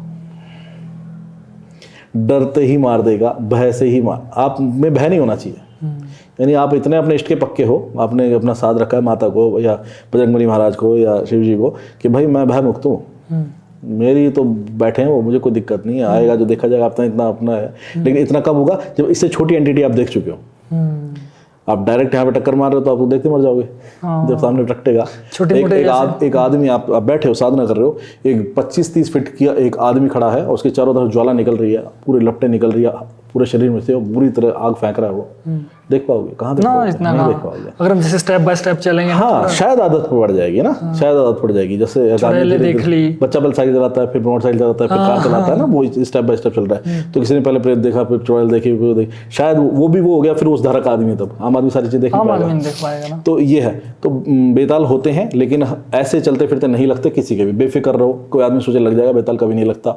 रास्तों पे मिलता नहीं है, किसी के टच करता नहीं है, ना औरत को ना आदमी को पकड़ता नहीं है। इसको तो प्रॉपर कोई सिद्ध करेगा, बुलाएगा आवाहन करके, तो ये आएगा, ठीक है ना। और किसका कोई प्रयोग करेगा तो इसका प्रयोग होगा, वो भी करने वाले ने इसको बुला रखा, सिद्ध कर रखा है, तो इसको कार्य पकड़ाएगा, तो इस कार्य को पूर्ण करेगा। फिर इससे दिग्गज सामने वाला इसको उतारने वाला बैठा हो तो रोक पाएगा, वरना इसको रोकना नामुमकिन, काम हो जाएगा। हाँ, जो भी इसको काम पकड़ाया जा रहा है वो कर देगा ये। मृत्यु के बाद भी बहुत कुछ है, क्षमता बहुत ज्यादा क्षमता है, क्योंकि इनकी उम्र भी काफी बहुत ज्यादा होती है। हम तो थोड़े दिन के, इनकी उम्र बड़ी लंबी चल रही होती है, ठीक है ना। आपका एक, आप मेरे को बता रहे थे कि आपने पाताल लोक की भी यात्रा की है, ऐसा है ना? क्या हम इस बारे में थोड़ा सा कर सकते हैं? बहुत डिटेल तो नहीं बताऊंगा, लेकिन मैं बता देता हूँ, क्योंकि कोई भी जो आप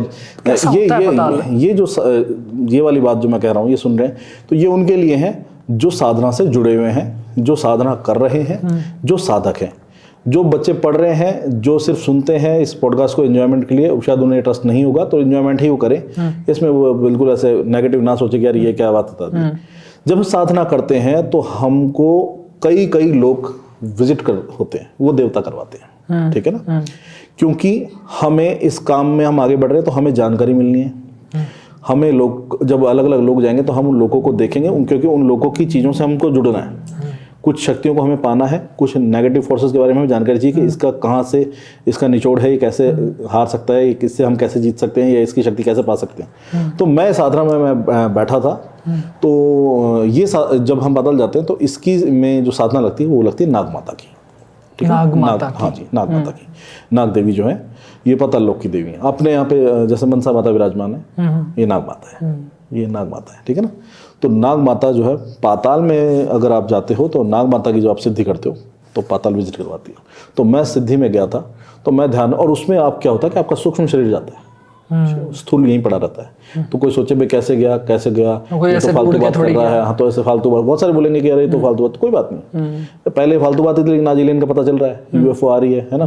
पहले तो आपको आसमान नहीं दिख रहा था, अब आपको बड़े बड़े तारे दिख रहे हैं ब्रह्मांड में, क्योंकि बता रही है मशीनें कि सूरज से भी बड़े तारे हैं। तो नहीं तो फालतू बात ही है, पहले फालतू है बात ना। थी, बिल्कुल हाँ, बिल्कुल। तो ये वाली बात है कि खुद के साथ बीत जाए तो सच है, नहीं दूसरा बोले तो फालतू है।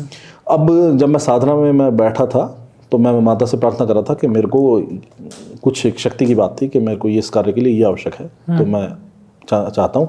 और मैं अपने जप में था। तो रात्रि में ये हम 8-8 घंटे 6-6 घंटे हमारा चलता है कि ठीक है बैठ गया, साधना में ध्यान में गए तो गए, ठीक है ना। तो मैं कर रहा था, तो उसी टाइम मेरे को लगा कि मेरा एकदम से अंश जो है ब्रह्मांड से बाहर आता है। तो मेरे को लगा कोई मेरा अंश जो है मैं बाहर निकल रहा हूँ और ये मेरा कांटेक्ट खत्म हो गया। तो मेरे को लगा कि मैं, उसमें क्या होता है कि जब आप होते हो तो बिल्कुल लाइट हो जाते हो, है ना, लाइट हो जाते हैं पंख, क्या आपको लगता है कि मैं कुछ भी उड़ सकता हूँ वाली स्थिति आती है। लेकिन उसमें आपकी इच्छाएं नहीं चलती है। देवता जिस मार्ग को ले जाना चाहते हैं उसी मार्ग पे जाओगे, अपनी इच्छा नहीं चलती कि अब मैं मन मर्जी की वहाँ जाऊँ, विदेश जाऊँ, वो जहाँ ले जाना चाहते हैं वहीं आप जाओगे, उसी तरंग में जाओगे। तो मैं उस तरंग में जाता गया मैं सीधा प्रविष्टि करता हूँ ज़मीन के नीचे। जब मैं ज़मीन के नीचे जाता हूँ तो मैं वहाँ देखता हूँ बहुत बड़े बड़े कक्ष हैं, और वो कक्ष जो है वो बिल्कुल सुनहरे हैं, ठीक है। ये मैं पाताल की स्थिति बता रहा हूँ जो मैंने देखी है। जिन लोगों ने दर्शन करें वो मान जाएंगे कि हाँ सही था, और जिनको नहीं पता कोई दिक्कत नहीं है, अपना सच तो अपना सच है, अपने साथ है।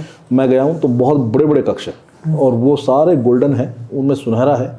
अच्छा, वहाँ पे सब जगह दूत लगे हुए हैं, दूत खड़े हैं, और वो दूत ऊपर से मनुष्य हैं सारे, ठीक है ना, सब के ऊपर मुकुट लगे हुए हैं, है ना, नागबंद उनके बने हुए हैं, नीचे से सब सर पे, हाँ नीचे से सारे जो हैं सर पे हैं, और ऊपर से वो मनुष्य आदमी है, आधे आदमी है आधे सांप है। हाथ में वो भाले रखते हैं, सब भाले रखते हैं। और वो जब मैं वहाँ गया हूँ तो मेरा अस्तित्व ऐसा था कि जैसे कि आपके सामने गिलहरी का होता है, यानी कि मैं 3-4 इंच का काउंट हो रहा हूँ उनके कद के आगे। तो मैं वहाँ भागता फिर रहा हूँ ऐसे इधर उधर। तो मैं एक कक्ष से दूसरे कक्ष में जब मैं घुसा हूँ तो वहाँ पे एक जगह 7 कुर्सियाँ लगी हुई है। हालांकि गुरुओं का कथन है कि गुप्त सिद्धियाँ या गुप्त ऐसी बातें वर्णन नहीं करनी चाहिए, लेकिन अब रोज का ही काम है तो वर्णन तो हो ही जाएगा, कहीं ना कहीं तो करना ही पड़ेगा, है ना। तो वो 7 कुर्सियाँ लगी हुई हैं, उसमें 7 देवियाँ विराजमान हैं, ठीक है ना। उनमें एक मुख्य देवी है जो हमारी देवी हैं, जिसको हम जाप कर रहे हैं, जिसको हम बात कर रहे हैं, ठीक है ना। और 6 शायद को वो कुछ कह रही हैं, कुछ बता रही हैं, लेकिन वो जिस भाषा का प्रयोग कर रही है मुझे समझ नहीं आ रही है। मैं वहाँ हूँ लेकिन उनकी बात मैं समझ नहीं पा रहा, वो बराबर बात कर रही हैं और मैं एकदम सोच रहा हूँ कि क्या बात हो रही है, क्योंकि उनका कुछ अलग ही लैंग्वेज जो चल रही है ना, संस्कृत भी नहीं है, कुछ और ही भाषा में बात हो रही है। और वो जो नाग देवियाँ हैं वो सब लंबी हैं, और मैं तो वही अपना इतना ही हूँ, हाँ 3-4 इंच से ज़्यादा नहीं हूँ उनके आगे, और वो बैठी हैं, उनमें पैर के आसपास के एरिया में हूँ। और वहाँ गोल्डन कलर की कुर्सियाँ लगी हुई हैं, वो सब एक मीटिंग से चल रही है, उसमें वो कथन कह रही हैं। उनके सब के यहाँ पे नागबंद बने हुए हैं, सर पे उनके नागबंद बना हुआ है, नीचे उनके ऐसे क्रॉस की गोल्डन कलर की उनकी ड्रेसें हैं नीचे से, इंसानी रूप में नीचे भी हो, माता के पैर हैं, माता के पैर, नाग माता के पैर हैं, उनके नीचे वो ऐसे पूछ नहीं है, उनके पैर हैं। मैं वहाँ से देखता हूँ और अचानक से मेरी दृष्टि माता की तरफ मैं देख रहा हूँ, और माता की दृष्टि मेरे पे पड़ती है, तो मैं प्रणाम करता हूँ माता को, है ना, और मैं कुछ कहता हूँ। तो वो थोड़ा सा 1-2 सेकंड के लिए मेरी तरफ ध्यान देती हैं, जैसे किसी बच्चे को देखा जाता है, छोटे बच्चों को, कि हाँ तू क्या कर रहा है। फिर वो करके दूध को कुछ कहती हैं किसी भाषा में, और मेरी तरफ ऐसे इशारा करती हैं। वो 2 दूध आते हैं, मेरे दोनों बाजू पकड़ते हैं, ऐसे उठाते हैं जो छोटा, और सीधा लाके धम, और मेरी आँख खुलती है मेरे शरीर में। वहाँ से ऑर्डर है कि इसको छोड़ गया, छोड़ गया, तो मैं सीधा मेरे शरीर में आके धम, पूरा वर्णन याद है। और जब मैं आया था मेरे दोनों बाजू में निशान पड़े हुए थे शरीर पे, जबकि गई आत्मा। लेकिन जब मैंने देखा तो मेरे यहाँ पे दोनों तरफ से कस के पकड़ने के निशान थे, ठीक है, और उसका दर्द भी रहा था 1-2 दिन तक। और मेरे अंदर से एक अजीब से ना सुगंध आ रही थी, जैसे किसी खास खुशबू वाले माहौल में मैं रह के आया हूँ शरीर में से।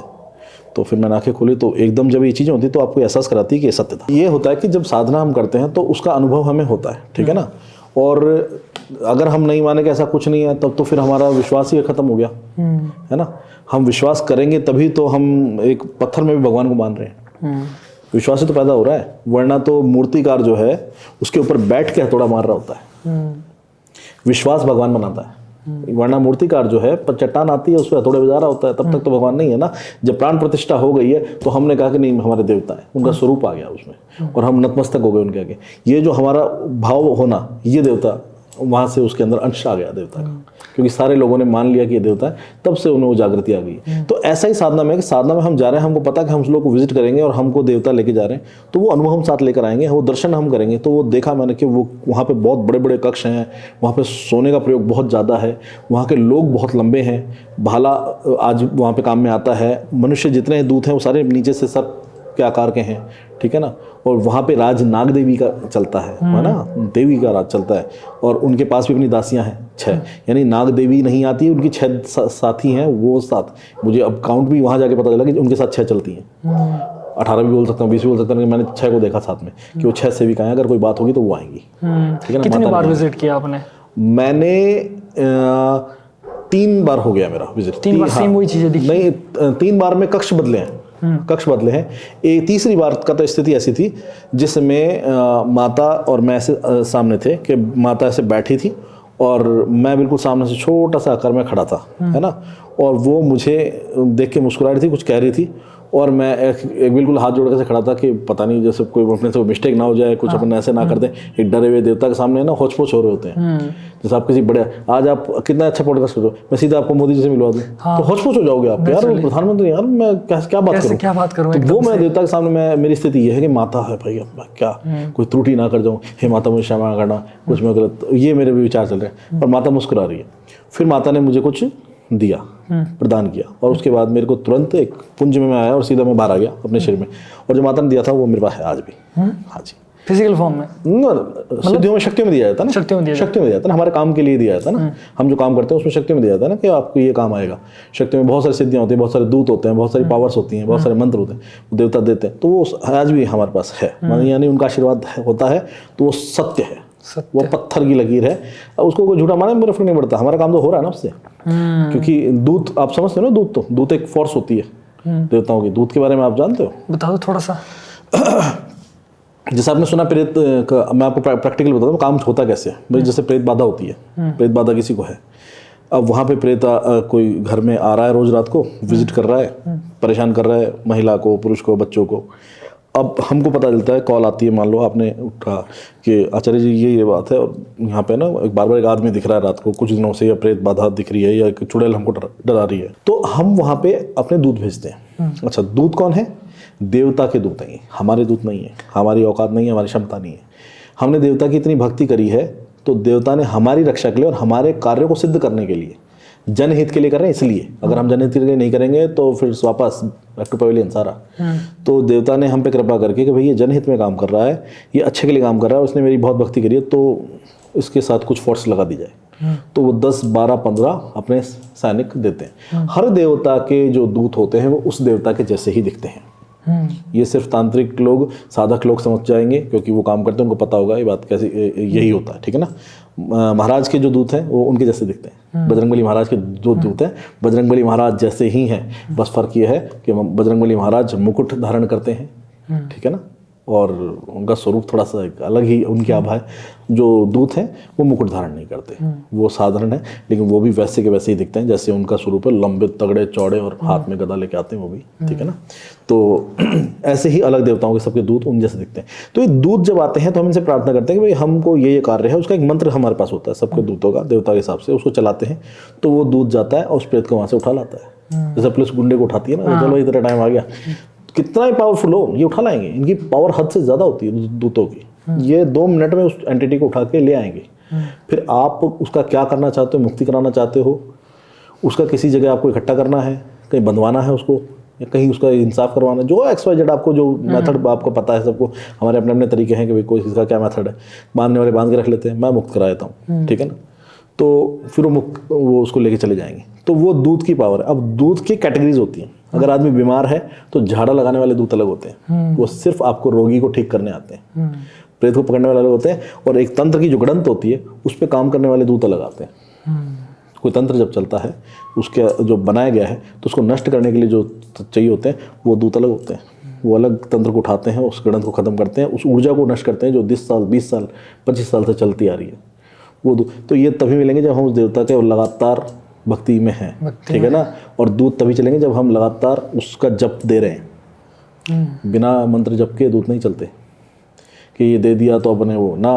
और वो दूत हैं जो कभी भगवान के इतने बड़े भक्त रह चुके हैं कि भगवान ने उनको अपने अंदर शामिल कर लिया। अच्छा। फिर तुम इस चक्र से बाहर हो गए, अब तुम दुख पीड़ा नहीं चलोगे, तुम जीवन मरण नहीं चलोगे, जानवर नहीं बनोगे, प्रेत नहीं बनोगे, तुम मेरे पास रहोगे और मेरे नाम से पूजोगे। कितनी बड़ी बात है ना, ये बड़ी बात है, बहुत बड़ी ये बात ओहदा है ओहदा है। कि उन्होंने अपने में मिला लिया। तो ये जो देवता के दूत होते हैं ये उनके भक्त रह चुके हैं इतने कि भगवान ने उन पर कृपा कर दी और अपने में ही अंश मिला लेना, जिसको कहते हैं अपने में अंश मिला लिया और स्वरूप भी अपना ही दे दिया। स्वरूप भी अपना ही दे दिया ना, तो आज के बाद वो कितनी free है। खूबसूरत बात है। बहुत खूबसूरत बात है और ये उसकी भक्ति का फल है कि उसने अपने जीवन में भक्ति ली ना, तो उसका फल है कि भगवान जो कहते हैं भगवान अपने में मिला लेंगे, तो ऐसे मिला लेते हैं। फिर वो दुख से, संकट से सबसे परे है। जो दूतों को कुछ नहीं होता, जैसे हमारे पास दूत होते हैं ना, इनको कष्ट होता है ना दुख होता है ना कुछ होता है। ये बस मेरे पास महाराज के जो दूत हैं राम राम जपते रहते हैं। मैं कुछ राम राम जपते रहते लगातार, मैं कुछ भी बोलूंगा बोलेंगे राम राम, बस आवाज करते रहेंगे जय श्री राम जय श्री राम, कुछ नहीं। जो काम बोल लेंगे उनका मतलब फिजिकल फॉर्म में देखा उनको खूब थोड़ा सा बताओ। फिजिकल फॉर्म में बताता रहा हूँ कि जैसे बजरंगबली महाराज को आपने जो देखा है स्वरूप में जो देखा है ना, तो दूत जो होते हैं ना इनके पूरे शरीर में बाल है, इनका शरीर चिकना नहीं है। मेरे पास जो जितने दूत है मेरे पास जो है उन सबके बाल है। दूसरी बात ये मुकुट नहीं पहनते, मुकुट या फिर आभूषण नहीं पहनते, ठीक है ना। ये लाल रंग की लंगोट बांधते हैं सारे। मेरे पास जो दूत है अलग अलग देता हूँ, अलग अलग स्वरूप में, हनुमान जी वाला की बता रहा हूँ मैं। लाल रंग की लंगोट बांधते हैं, नीचे कोई खड़ा हुआ कुछ नहीं, ठीक है ना। इनके सबके नाखून बड़े हैं, हाथों के पैरों के, है ना। कद सबका 50 फुट 40 फुट 50 फुट 40 फुट, इससे नीचे कोई दूत नहीं। उससे ऊपर वाले आते हैं कभी कभी बड़ी पीड़ा, बड़ा तंत्र, बड़ा काम ऐसा होता है जिसमें हम देवता से आह्वान करते हैं, पंचमुखी देवता से, पंचमुखी महाराज से कि भाई भेजो भेजो भेजो। तो बहुत बड़े दूत आते हैं, बहुत बलशाली दूत आते हैं, उनकी थोड़ी आभा तेज होती है, उनका स्वरूप बड़ा होता है। तो मतलब उनके पास अलग अलग कैटेगरी की फोर्स है। तो ये आते हैं, ये आपसे बात नहीं करेंगे, कुछ नहीं, आपने कहा कि ये मेरा होना चाहिए, उस प्रेत को उठाएंगे और जो हमने कहा है कि भाई ये होना चाहिए उस कार्य को करके चले जाते हैं। तो कुछ हमारे साथ हमेशा होते हैं, कुछ हमारे आह्वान पे चल के आते हैं और काम करके लौट जाते हैं। क्योंकि लोक है, बजरंगबली महाराज का एक लोक है, हनुमान जी का अपना एक लोक है, देवताओं के सबके एक लोक होते हैं जहाँ पे उनके भक्तों को आश्रय मिलता है।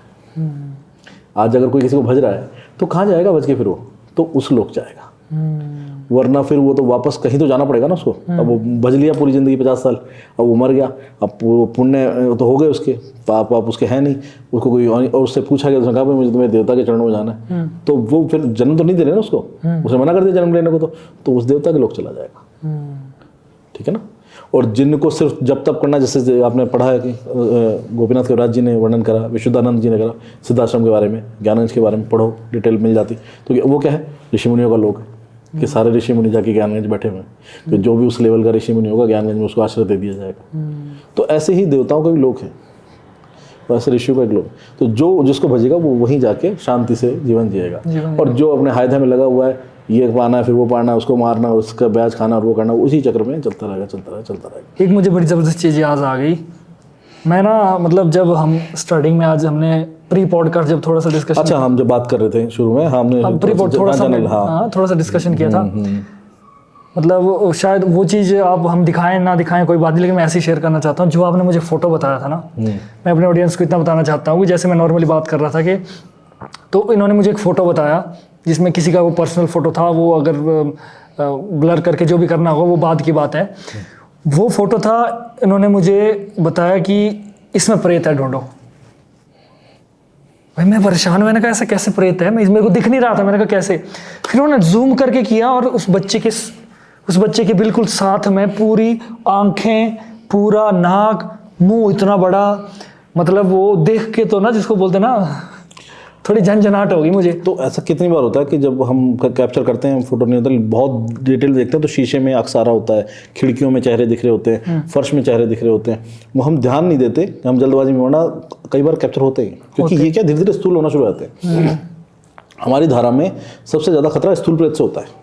जब हम काम करते हैं तो हम ये देखते हैं कि प्रेत सूक्ष्म ही है या स्थूल हो गया है, क्योंकि जब तक वो सूक्ष्म है ना तब तक हमारा दाव चलेगा, उस पर कोई दिक्कत नहीं, उठा लेंगे उसको, कोई बात नहीं, उसको जो भी करना। अगर वो स्थूल हो गया ना तो वो क्या करेगा कि इस चीज़ की मूवमेंट कराना शुरू कर देगा। ये सूक्ष्म नहीं कर सकता। सूक्ष्म प्रेत जो होता है सीधा बॉडी के अंदर एंटर करता है, इतना सा काम होता ही है, इतना सा काली मिर्च के दाने जितना, और बवाल कर देता, हाजिरी लेता है। इसमें तो बहुत ज़्यादा दुनिया भर के झोटे जो आ रहे होते हैं, इतना सा होता अंदर ही है, ठीक है ना। तो जो स्थूल में बदलना शुरू होता है वो कैसे होगा? एनर्जी खींच खींच के अपने आप को स्थूल करता रहता है, एनर्जी खींचता रहता है, स्थूल होता रहता है, धुएं की स्थूल होता तरह रहता है। शेप बना। हाँ, आप जो खाओगे आपसे खींचता रहेगा, उसको एनर्जी चाहिए। आपने जो भी खाया, मिठाई खाई, जो भी खाया, आपसे खींच लेगा। आपने खाना खाया, खींच लेगा, अपने आप को वो भरता रहेगा, स्थूल बनाता रहेगा। और फिर उसके बाद में उसकी ये स्थिति आ जाएगी कि वो आपको टच कर सकता है, उससे पहले नहीं करता। सूक्ष्म की पावर नहीं टच करने की, लेकिन अगर जहाँ उसको टच करने की पावर मिल गई तो फिर वो आपको धक्का मार सकता है, छत से, गाड़ी से, आपका गला दबा सकता है, आपके पैसे गायब कर सकता है घर में से, आपकी चाबी घुमा सकता है। तो स्थूल होने पे खतरा बढ़ जाता है। तो वो एक तो प्रेत है, गायब है, दिखाई नहीं दे रहा, मगर चीज़ों को टच कर सकता है। तो वो स्थूल प्रेत हो जाते हैं जब वो बहुत पुराने हो जाते हैं, जब घिसते रहते हैं ना। इस क्रिया से तांत्रिक ने छोड़ा, यहाँ खूब काम में आ गया, आजा, और दूसरे भी छोड़ दिया, यहाँ पे काम में आ रहा है।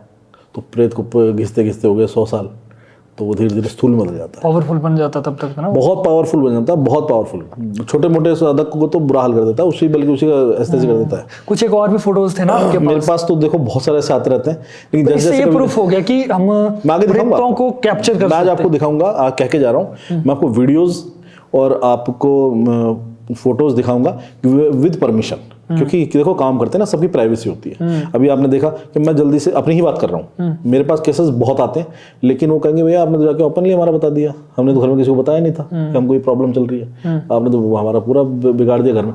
तो किसी का बच्चा, किसी की महिला, किसी की पत्नी, अपन यहाँ नहीं कर सकते। अगला अलाउड कर दे कि उससे बात करें कि भाई मैंने आपके घर में ये फोटो खींची थी, कि मैं दिखा दूँ, कोई दिक्कत तो नहीं, तो कहते तब मैं आपको आगे ऐसे बहुत सारे प्रूफ अवेलेबल करवाऊंगा, ठीक है ना। ऐसा होता है ना, वो चीज हाइड कर देंगे ना, जो मान लो बच्चा है या कोई भी है, उनको ब्लर ब्लैक कर देंगे ताकि सिर्फ वो चीज ही दिखे, बट उससे कोई फायदा नहीं है। मैं आपको यहाँ बता दूं, जो ट्रस्ट है तो बहुत सारी चीजें आप चाहो तो वो मेरी वाली डालो ना, मुझे तो कोई इशू नहीं है, जिसमें मैंने इतने जो बड़े बड़े। हाँ, एक चीज और है, ये तो डाल ही सकते हैं। हाँ, वो तो मेरी वाली है। वो चीजें क्या पिशाच थे वो? क्या नहीं, वो क्या था कि मैं उत्तराखंड में काम करने गया हुआ था। तो उत्तराखंड में काम करने गया था, तो एक घर था बहुत पुराना, उस घर में बहुत सारी मौतें हो चुकी। एक 9 लोग थे, एक नवी मेंबर है, बस वो 8 मर चुके, प्रेतों ने मार दिया, ठीक है ना। तो उसके लिए मेरे को, जब मैं गया था, जो मेरे साथ में थे, तो उन्होंने कहा था कि आप इस चीज़ में मत पड़ो, ये थोड़ा डेंजर मामला है और यहाँ बहुत सारे मर चुके हैं। और मैं बोला कोई बात नहीं, अब डेंजर मामला तो अपन इसको देखेंगे क्या चीज़ है इसके अंदर, देखे पता तो चले। तो वो पूरा लकड़ी का बना हुआ घर है उत्तराखंड में, पुराने टाइम का होगा, 100 साल पुराना घर, पूरा लकड़ से बना हुआ है, कोई उसमें ईंट पत्थर है ही नहीं। तो मैं रात पे गया था उसमें, तो जब मैं रात में गया था तो घुप अंधेरा उसमें, और जब मैं रात में गया तो उसमें जाने के बाद घुप अंधेरा, कुछ दिख नहीं रहा, तो वो एकदम ऐसे लग रहा है कोई चीज़ें बराबर आसपास से गुजर रही हैं। तो मैंने फ़ोन की लाइट जला के थोड़ी सी कोशिश करी, तो उसमें भी कैप्चर हो गए वो इतने इतने बड़े बबल जो है, प्रेत हैं, प्रेत भाग रहे हैं, इसको मैं इधर से उधर, आप डाल देना, वो इधर से उधर भाग रहे हैं, और इतने इतने बड़े बबल हैं। और जो लोग कहते हैं अरे साहब ये तो डस्ट पार्टिकल इतने से होते हैं, इतने मोटे नहीं होते, डस्ट पार्टिकल से नॉर्मल इतने बड़े नहीं होते। और ऑब्स जो होते हैं, और इनका तो स्वरूप होता है, ये व्हाइट कलर के जंप ले रहे हैं, तो मेरे जाते हैं ऐसे दरवाजे से उठ के इधर भाग रहा है, रॉकेट की तरह इधर जा रहा है, वो सारे मैंने आपको फोटो दिखाया, और बड़ा भारी था। फिर मैंने इनका काउंट करा वहाँ पे कि टोटल हैं कितने, तो अपने लगाए मैंने अपने कि भाई कितने, तो सारा के पूछा, क्योंकि हम सिद्धियाँ बोल देती हैं, कितना सारा गिनी आ गया, तो ये 40 थे वहाँ पे। 40? हाँ, 40 थे वहाँ पे। फिर मैंने सोचा मैं कि इनको बंद करूँ या इनको उठा लूँ, ठीक है। तो फिर मैंने क्या करा कि उनको उसी दायरे में ना बंधित कर दिया कि अगर कोई बात होगी तो इसको यहाँ से मुक्त कराएंगे, क्योंकि वहाँ पे गड़ंद बनी हुई है बहुत पुरानी, जिससे वो जुड़े हुए हैं सारे। तो ये क्या करते हैं, एक जगह आते हैं ना, जब ये छोड़े गए थे ना, तो ये 7 छोड़े गए थे, ये 7 छोड़े गए थे जब किसी ने छोड़े थे, जब गड़ंद बनी थी। तो उसके बाद ये बुला लेते हैं और आ जाओ आ जाओ। प्रेत का साथ यही सीन है, अगर किसी घर में 1 या 2 प्रेत घुस गए, इलाज नहीं हुआ, वो 2 से 5, 5 से 10 अपने आप बना लेंगे, वो बुला लेते हैं कि भाई यहाँ आ जाओ, खाने पीने की व्यवस्था है। हाँ, क्योंकि उनको अगर कोई इलाज नहीं कर रहा है वहाँ पे, तो उनको सेफ जोन लग जाता है। तो हाँ, तो उनकी भी यारी दोस्ती है, तो 1 के बाद 2, 2 के बाद 3, ऐसा बहुत हुआ है हमारे साथ, खाने पीने की व्यवस्था। हाँ, आ जाओ, तो वो भरते ही जाएंगे। हाँ, तो वो ऐसा होता है। अब उस वाले का तो आप डाल सकते हो वो तो, और बाकी आगे फ्यूचर में कुछ मेमोरी पेन ड्राइव में, लैपटॉप में मेरे पास है रिकॉर्ड। ये तो लेट अभी अपलोड होगी ना, तब तक तो नहीं, कोई दिक्कत नहीं, आप जब भी। मेरा एक बार मन कर रहा है, ऑडियंस कर दिखा, एक बार मेरा मन कर रहा है कि मैं एक बार उसको देखूं फिर से, वो वाली चीज। आप देख लो, पर किसी का बच्चा उसको दिखाना ठीक नहीं है। नहीं, कैमरे में नहीं दिखाएंगे, सिर्फ मैं ही देखना चाहता हूँ। हाँ, आप देखो ना, आप देखो, किसी को दिखाना, कैमरे को नहीं दिखाना, क्योंकि बड़ा मुश्किल हो जाएगी किसी का, क्योंकि मेरे क्लाइंट जो है ना, उनकी मेरे दिमाग में वो चीज छप गई, मेरे क्लाइंट की प्राइवेसी बड़ी मैटर। नहीं, बिल्कुल, ये हम अपने पर्सनल के लिए। आप देखो, आपको मैं दिखाऊंगा, आपको तो मैं इससे भी बेहतर और चीज़ दिखाऊंगा रिकॉर्ड में, लैपटॉप में, तो वो दिखाऊंगा आपको। अपने पर इसका कोई भी इसमें कुछ नहीं करेंगे हम आगे नहीं, हाँ, बस खुद किसी का देखने के लिए। हाँ, मैं दिखाता हूँ। क्योंकि मेरे दिमाग में ना छप गई ऐसी कि यार ये क्या चीज़ थी ऐसी। लो ये देखो आप। आज सोचते एक चीज़ देखने तो आजा। और आंखों से देखने वैसे पता नहीं चलता जब तक मैं ध्यान ना कुछ दिख दूं। रहा है, कुछ दिख रहा है बच्चे के साथ। अब देखा कुछ? हाँ, दीवार में। और भाई वो एक लेडी थी, वो अभी मैंने उसका इलाज करा, अभी उससे पता नहीं, मेरे फोटो इसमें है नहीं है, उसके यहाँ पे पूरा इस जगह पे उसके फीमेल थी, पूरा चेहरा। तो ऐसा होता है। तो इस तरह के कभी कभी बाई चांस ऐसे फोटो मिल जाते हैं। मतलब एक ही चीज़ बाय लक का भी कैप्चर हो जाता हाँ, ये बाय लक कैप्चर हो जाती है, हमेशा नहीं होती है। है, हमेशा नहीं होती। हमेशा नहीं होती है। एक का जो पित्र था वो कैप्चर हो गया था, ये बैठा, ठीक है। इसके अंदर जो एंटर कर रहा है इसकी पूंछ है, गौर करो। ये इसका दादा है। ये हाजिरी ले रहा है, इसकी पोजीशन हाजिरी की है, देखो। हम काम कर रहे हैं ना वहाँ पे, तो ये आह्वान कर रहा है, जैसे जैसे कुछ नहीं कहते मेरे पितर आते हैं, तो ये बुला रहा था और आते थे इसमें। हमने कैमरा ऑन कर रखा था कि जैसे प्रविष्टि होगी हम कैप्चर करेंगे, तो हमने कैप्चर करा था, तो उसमें जब प्रविष्टि हुई थी तो ये प्रविष्ट हुआ था। इसलिए मैं कहता हूँ कि इतने से होते हैं, इतने से होते हैं ना। ऐसा बहुत कुछ दिखाएंगे आपको। हाँ, मतलब इतना इंटरेस्ट तो है नहीं, लेकिन फिर भी ठीक है। मतलब और बल्कि इन चीज़ों को देख के मुझे ऐसा लगा कि यार अलग ही दुनिया है, एक अलग ही दुनिया। अलग ही दुनिया, ये अलग ही दुनिया है, और इसको आप नकार नहीं सकते। नहीं नकार सकते। आप आंखें बंद कर लो, अलग बात है, इसको नकार नहीं सकते। जैसे हम अपना अस्तित्व रखते हैं, ऐसे बहुत सारी चीजें अपना अस्तित्व रखती हैं, और उस परमात्मा ने बनाया उनको भी। उस ऐसा नहीं है वो अलग से बन गई, ईश्वर ने बनाया है, हमने छेड़ कर करके अपना नुकसान कर लिया है। वरना तो कोई दिक्कत नहीं थी, सब सही चल रहा था, लेकिन हमने इंटरफेयर कर करके लालच में कुछ लोगों ने, अब जैसे आज लोग कर रहे हैं, अब जैसे सुन के ज्ञान रखना अलग बात है, लेकिन किसी ने कुछ कह दिया इस मंत्र से ये मिल जाएगा जी खजाना, तो उसी दिन से जपना शुरू, इस साधना से हो जाएगा तो ये करना शुरू, वो गलत है। चलिए एक छोटी सी बात लास्ट में, कि जैसे बजरंगबली जी के बोलते हैं ना कि बजरंग बाण को ज़्यादा नहीं पढ़ना चाहिए, उसमें राम जी की कहते हैं कसम दी गई है कि इसे मारू तो इस शपथ राम की, तो ये कसम दी गई है, तो बजरंग बाण को बहुत ज्यादा उपयोग नहीं करना चाहिए, इससे कुछ नेगेटिव ऐसा होता है, तो इसको थोड़ा सा क्लियर करें कि ताल काल मारी मर, इन्हें मारो तो शपथ राम की, राकुनाथ मर जादा नाम की। ठीक है जी साहब, शपथ दे दी गई है, तो ये शपथ दे दी गई है बजरंग बाण में, है ना। बजरंग बाण में ये लिखित शपथ दे दी गई है, महाराज ने वो शपथ मान ली, लेकिन ये शपथ आप जो बोल रहे हो, आपके मुख से आपने बजरंग बाण करा, और तो वो आपके बोलते भगवान एक्सेप्ट कर लेंगे, यानी आप इतने पावरफुल हो कि आपका एक पार्ट कनेक्ट कर जाएगा उनको। बड़ी बात है भाई, यानी आप में इतनी क्षमता है कि आपकी कॉल डायरेक्ट लग जाएगी, 100 में से यानी कि है ना, 1 लाख में से एक, है ना, एक बार जाएगी। यानी कि जब वो कह रहे हैं कि आप एक बात बताओ, ये इसका मतलब आपने ये साबित कर दिया कि मैंने जी आज 1 गिलास दूध पिया है, अब मेरी हड्डी चेक कर लो, सबसे मजबूत हड्डियां मेरी है, ताकतवर सबसे मैं ही हूँ। हो सकता है क्या? इसके लिए आपको निरंतर दूध पीना पड़ेगा, निरंतर व्यायाम करना पड़ेगा, तब जाके आप बलिष्ठ होगे हड्डियां। ऐसे ही किसी भी देवता से कनेक्ट करने के लिए उसकी निरंतर सेवा करोगे, तब आपकी वो सुनवाई होगी कि हाँ भाई ये मेरे को भज रहा है बराबर, मेरे को जप रहा है बराबर, ठीक है ना। और तो अब वहाँ पे अगर आप उनको जप रहे हो और लगातार वो आपसे जुड़ गए हैं, आप पे आशीर्वाद कर दिया है, तो आप क्यों मानेंगे? फिर वो कह रहे हैं कि हाँ यार, वहां पर बजरंग बाण का प्रयोग करते हो तो कहते, तो वो वहां उसको फलित करना शुरू कर देंगे। यहाँ तो आपकी कॉल ही नहीं लग रही है, आपके सोच रहे एक पार्ट में सुनवाई हो जाएगी, तो आपकी सुनते ही वो मजबूर हो जाएंगे कि साहब फलाने फलाने कॉलोनी में एक आदमी बैठा है, उसने यार शपथ दिला दी, यार अब करना पड़ेगा उसका। तुम तो कुछ भी शपथ दिला के कर दोगे, आपकी शपथ दिलाने से पार नहीं पड़ रही है, वो उस शपथ को ले ही नहीं रहे, क्योंकि ऐसे लाखों लोग कहीं भी कुछ भी बोल रहे हो। आप पहले किसी एक के पक्के हो जाओ, आप हकीकत में उनको समर्पित हो ना, तो वो सुनेंगे, सबकी सुनते हैं वो, आप समर्पित हो। आज के दौर ऐसा चल रहा है कि जो 50-60 साल का तब कर रखा है ना, वो भी ये बात इतने कॉन्फिडेंस से नहीं बोल सकता, लेकिन किसी ने 1 40 कर ली तो दूसरे दिन लिख देता है कि मैं बालाजी का बेटा, मैं काली माता की बेटी, मैं तो शिव जी का डायरेक्ट बेटा। डायरेक्ट बातचीत हमारी तो, ठीक है, एक एक करके ये कहीं काउंट ही नहीं होता।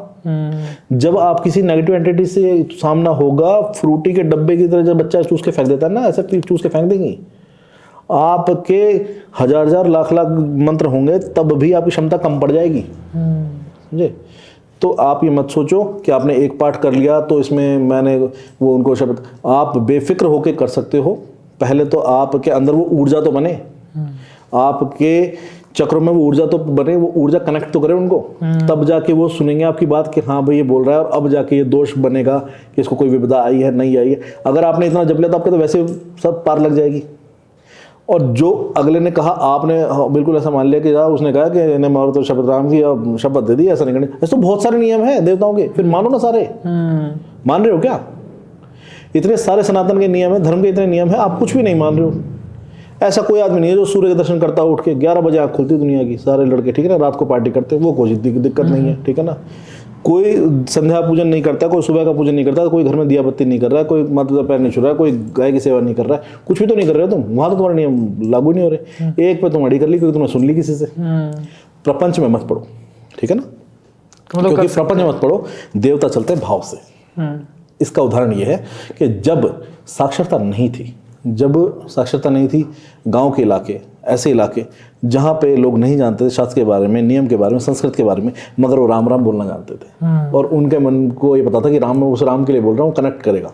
और वो बैठे बैठे अपने 1-1 घंटा 2-2 घंटा राम राम राम करते थे, सिद्धि हो जाती थी।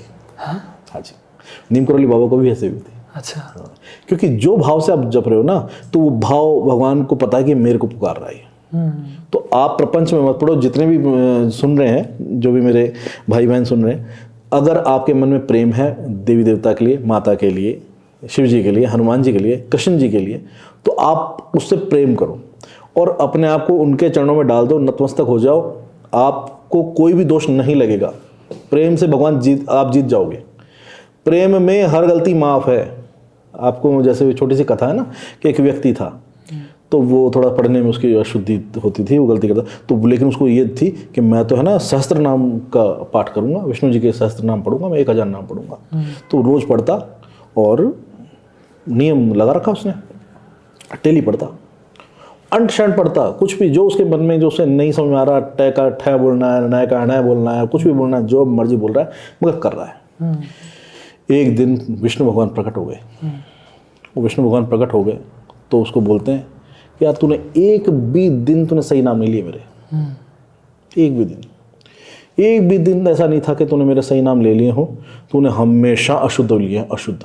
अब जैसे उसने सुना वही वो खूब नाचा, तबीयत से नाचा, खूब खुश हुआ, भगवान के पैरों में लौट रहा। भगवान करे ऐसा मूर्ख आदमी है, मैं कह रहा हूँ तू, तेरे को तरीका ही नहीं पूजा करने का, तेरे नाम भी अशुद्ध लिए हैं तूने ढंग से, तेरे को, और फिर तू खुश हो रहा है। तू कह रहा प्रभु आप मेरे को सुन रहे हो रोज। भाग्यशाली कितना हूँ कि जो बड़े बड़े पढ़े लिखे हैं, जो विद्वान है, उनकी नहीं सुनाई हो रही है। मेरे प्रभु रोज मेरे को सुन रहे हैं कि आज मैं गलती करूंगा या नहीं करूंगा, यानी रोज मेरे पे दृष्टि है। और आ भी गए हो। प्रेम तो प्रेम बड़ी चीज़ है। अगर आप भगवान से प्रेम कर रहे हो, आपकी गलतियां भी माफ़ है, आपको कोई दोष नहीं लगेगा। तो ऐसा कुछ नहीं है कि बजरंग बाण आपने कर लिया तो शपथ ले लगी, वो कुछ नहीं है। आप आराम से पाठ करो और प्रेम से करो, आपको कोई दोष नहीं लगेगा। और सबसे बड़ी बात है, मैं करता आ रहा हूँ आज तक, ठीक है ना, आज से नहीं कर रहा, सालों से कर रहा हूँ। महाराज की सेवा में 35 साल से हूँ, ठीक है ना। जब से होश संभाला ना, आंखें खोली, तब से जय बजरंगबली बोला है। कोई दोष नहीं, मुझे नहीं लगा, आपको नहीं लगेगा। बाकी आपकी इच्छा, सबकी अपनी अपनी इच्छा है। बाकी मैं तो यही कह सकता हूँ, सब मेरा अपना ओपिनियन है, मुझे तो दोष नहीं लगा। मैं बजरंग बाण का पाठ निश्चित करता हूँ कि बजरंग बाण का पाठ कर रहे हैं तभी खड़े हैं, वरना तो कोई भी हमें मरोड़ के ले जाती, ठीक है ना। तो महाराज की ताकत है जो हम खड़े। और इसका तरीका भी होता है ना, इसको धूप के साथ करना पड़ता है। देखो तरीका तो इसका बस ये है कि बजरंगबली महाराज का कोई भी पाठ हो, उसमें पहला शुद्धिकरण, कि आप थोड़ा सा जब भी करो ना, शुद्धिकरण करो, साफ सफाई करो। दूसरी बात है कि हनुमान जी के पाठ सबसे ज़्यादा फलदायी होते हैं सुबह और शाम, दिन में फलदायी नहीं होते, है ना। दिन में हम ये कहते हैं कि बजरंगबली महाराज शयन करते हैं, क्योंकि ये 4 बजे उठ जाते हैं, खुद भी अपना राम नाम जप करते हैं, फिर अपना गद्दी संभालते हैं, फिर ये शयन कर जाते हैं, तो उस वक्त आपकी सुनवाई कम होगी, ठीक है ना। तो आप सुबह शाम करो, और रात्रि जब सबसे बेस्ट है इनका 10 बजे का, है ना, वो हमेशा धूप के साथ करना चाहिए, है ना। हाँ, धूप दीप आप जलाओगे तो वो आपको फलित होगा, ठीक है ना। वो आपका ये नहीं है कि वो सिर्फ पुण्य फल में काउंट होगा बाद में। आपको जो आप उस वक्त डिमांड कर रहे हो पूर्ण फलदायी हो जाएगा। आपने कुछ परेशानी में हो, कोई विपदा में हो, धन की समस्या, गंभीर बीमारी की समस्या, तो भगवान उसको तुरंत ही आपको सॉर्ट आउट कर देंगे, सॉल्व कर देंगे और आपकी मदद कर देंगे। यदि आपने अशुद्धि में भी कर दिया, धूप दीप भी नहीं जला, ऐसे कर दिया, तब भी आपका पुण्य फल में तो जुड़ेगा। तो आप कहे कि आपका पुण्य फल में तो जुड़ेगा ही जुड़ेगा। तो बिना किसी भगवान की भक्ति में संशय नहीं होना चाहिए। जो शक कर करके भक्ति करे फिर भक्ति मत करो भाई, ठीक है ना। पहला एक तो यह है, दूसरा यह है कि कभी भी देवी देवता को तोलना नहीं चाहिए। मैं इससे सब बड़ा बहुत इरिटेट होता हूँ कि मैं ये छोटे ये बड़े और राम छोटे और कृष्ण बड़े, कृष्ण छोटे राम बड़े और शिव छोटे और ये। अगर आप ऐसा कर रहे हो तो आप पाप के भागी बनोगे, किसी भी जगह आपको जगह नहीं मिलेगी। क्यों? क्योंकि आपसे आप ही का देवता रुष्ट हो जाएगा, जिसको भी आप मान रहे हो ना, क्योंकि ये चीज़ मनुष्य में देवता भेद नहीं करते। दूसरी बात है कि वो चाहे छोटे हैं चाहे बड़े हैं, पर आपसे लाखों गुना बड़े हैं। आपको जजमेंट करने की पावर दी किसने? बिल्कुल सही कि ये छोटा ये बड़ा है। आपके पास कहाँ पावर? आपको तो हैसियत ही नहीं आपके, तो उनके आगे वो लाखों करोड़ों गुना बड़े हैं और आप उनको बता रहे हो कि ये जो बड़ा है ये इसकी क्षमता कम है, इसकी ज़्यादा है। अरे जिसको भज रहे हो, अगर आप ढंग से किसी एक लोक देवता को भी भज लोगे ना, एक पितृ को भी भज लोगे ना, वो भी पार लगा देगा। बिल्कुल। आपके घर का एक जो लोक देवता ग्राम देवता होता है ना, सिर्फ ग्राम का होता है वो, उसकी वहीं तक सीमित है क्षमता।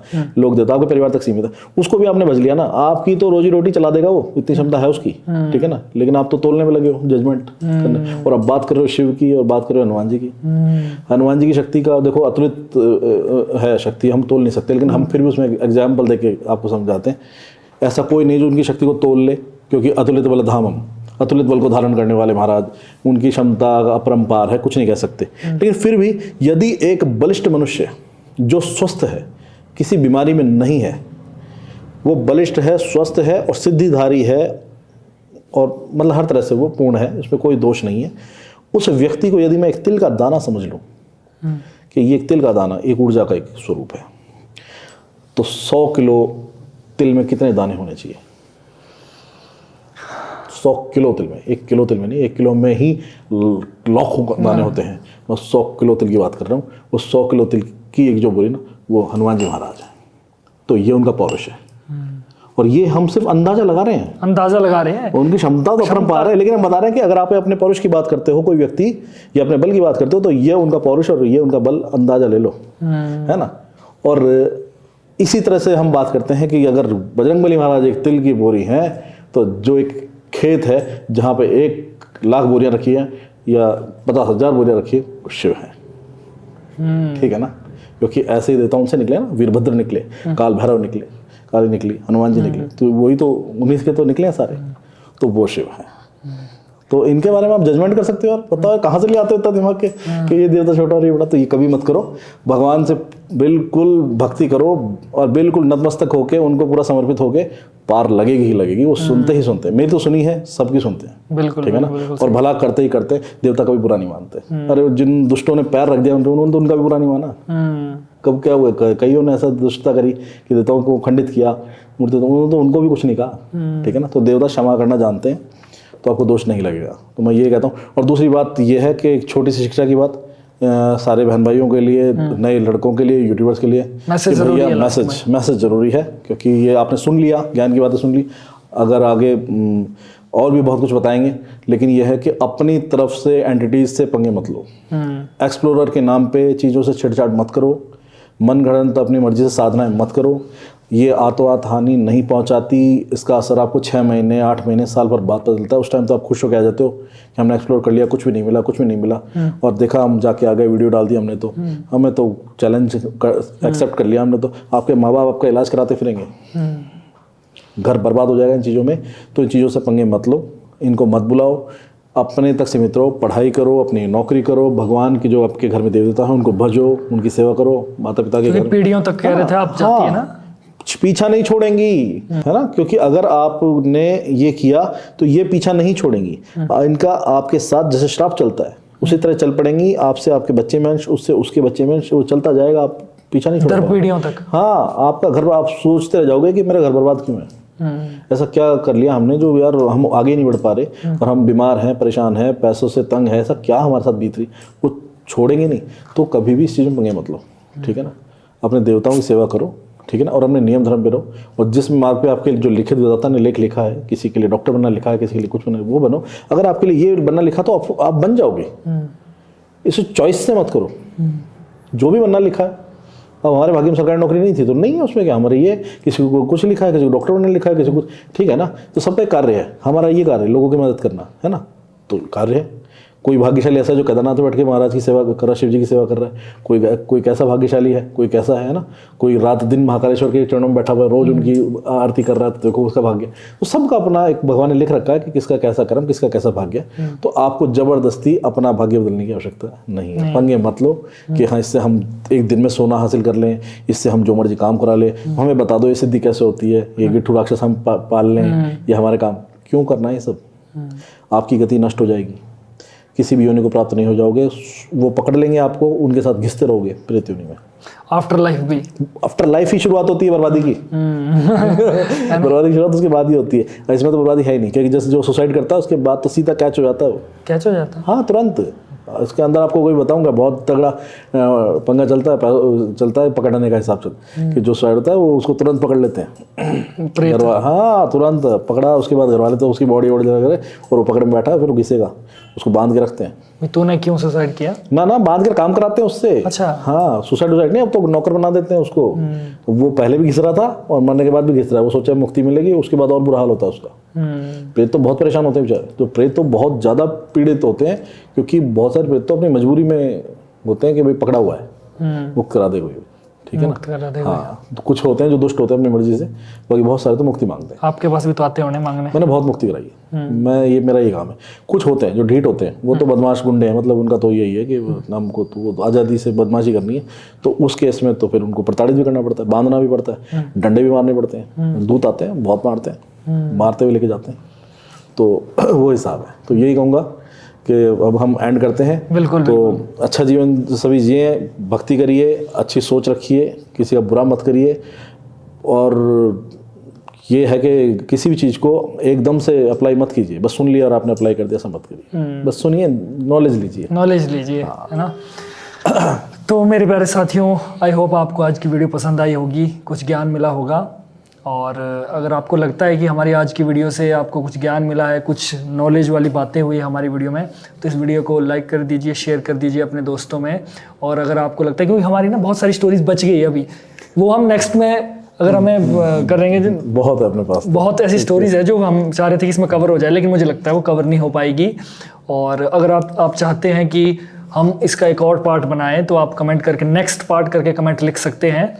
और हमारे इस चैनल को आप बहुत ज़्यादा प्यार दीजिए, और हमारे आचार्य अभिषेक जी को भी बहुत ज़्यादा प्यार दीजिए। आपकी आईडीज़ या जो भी मेंशन करना होगा, हम लोग वो बिल्कुल मेंशन डिस्क्रिप्शन में मेंशन कर देंगे। तो आपसे जो भी कांटेक्ट करना चाहते हैं अच्छे कामों के लिए, सिर्फ अच्छे कामों मदद चाहिए, उनकी मदद करें, उनके लिए फिर आचार्य जी अवेलेबल होंगे।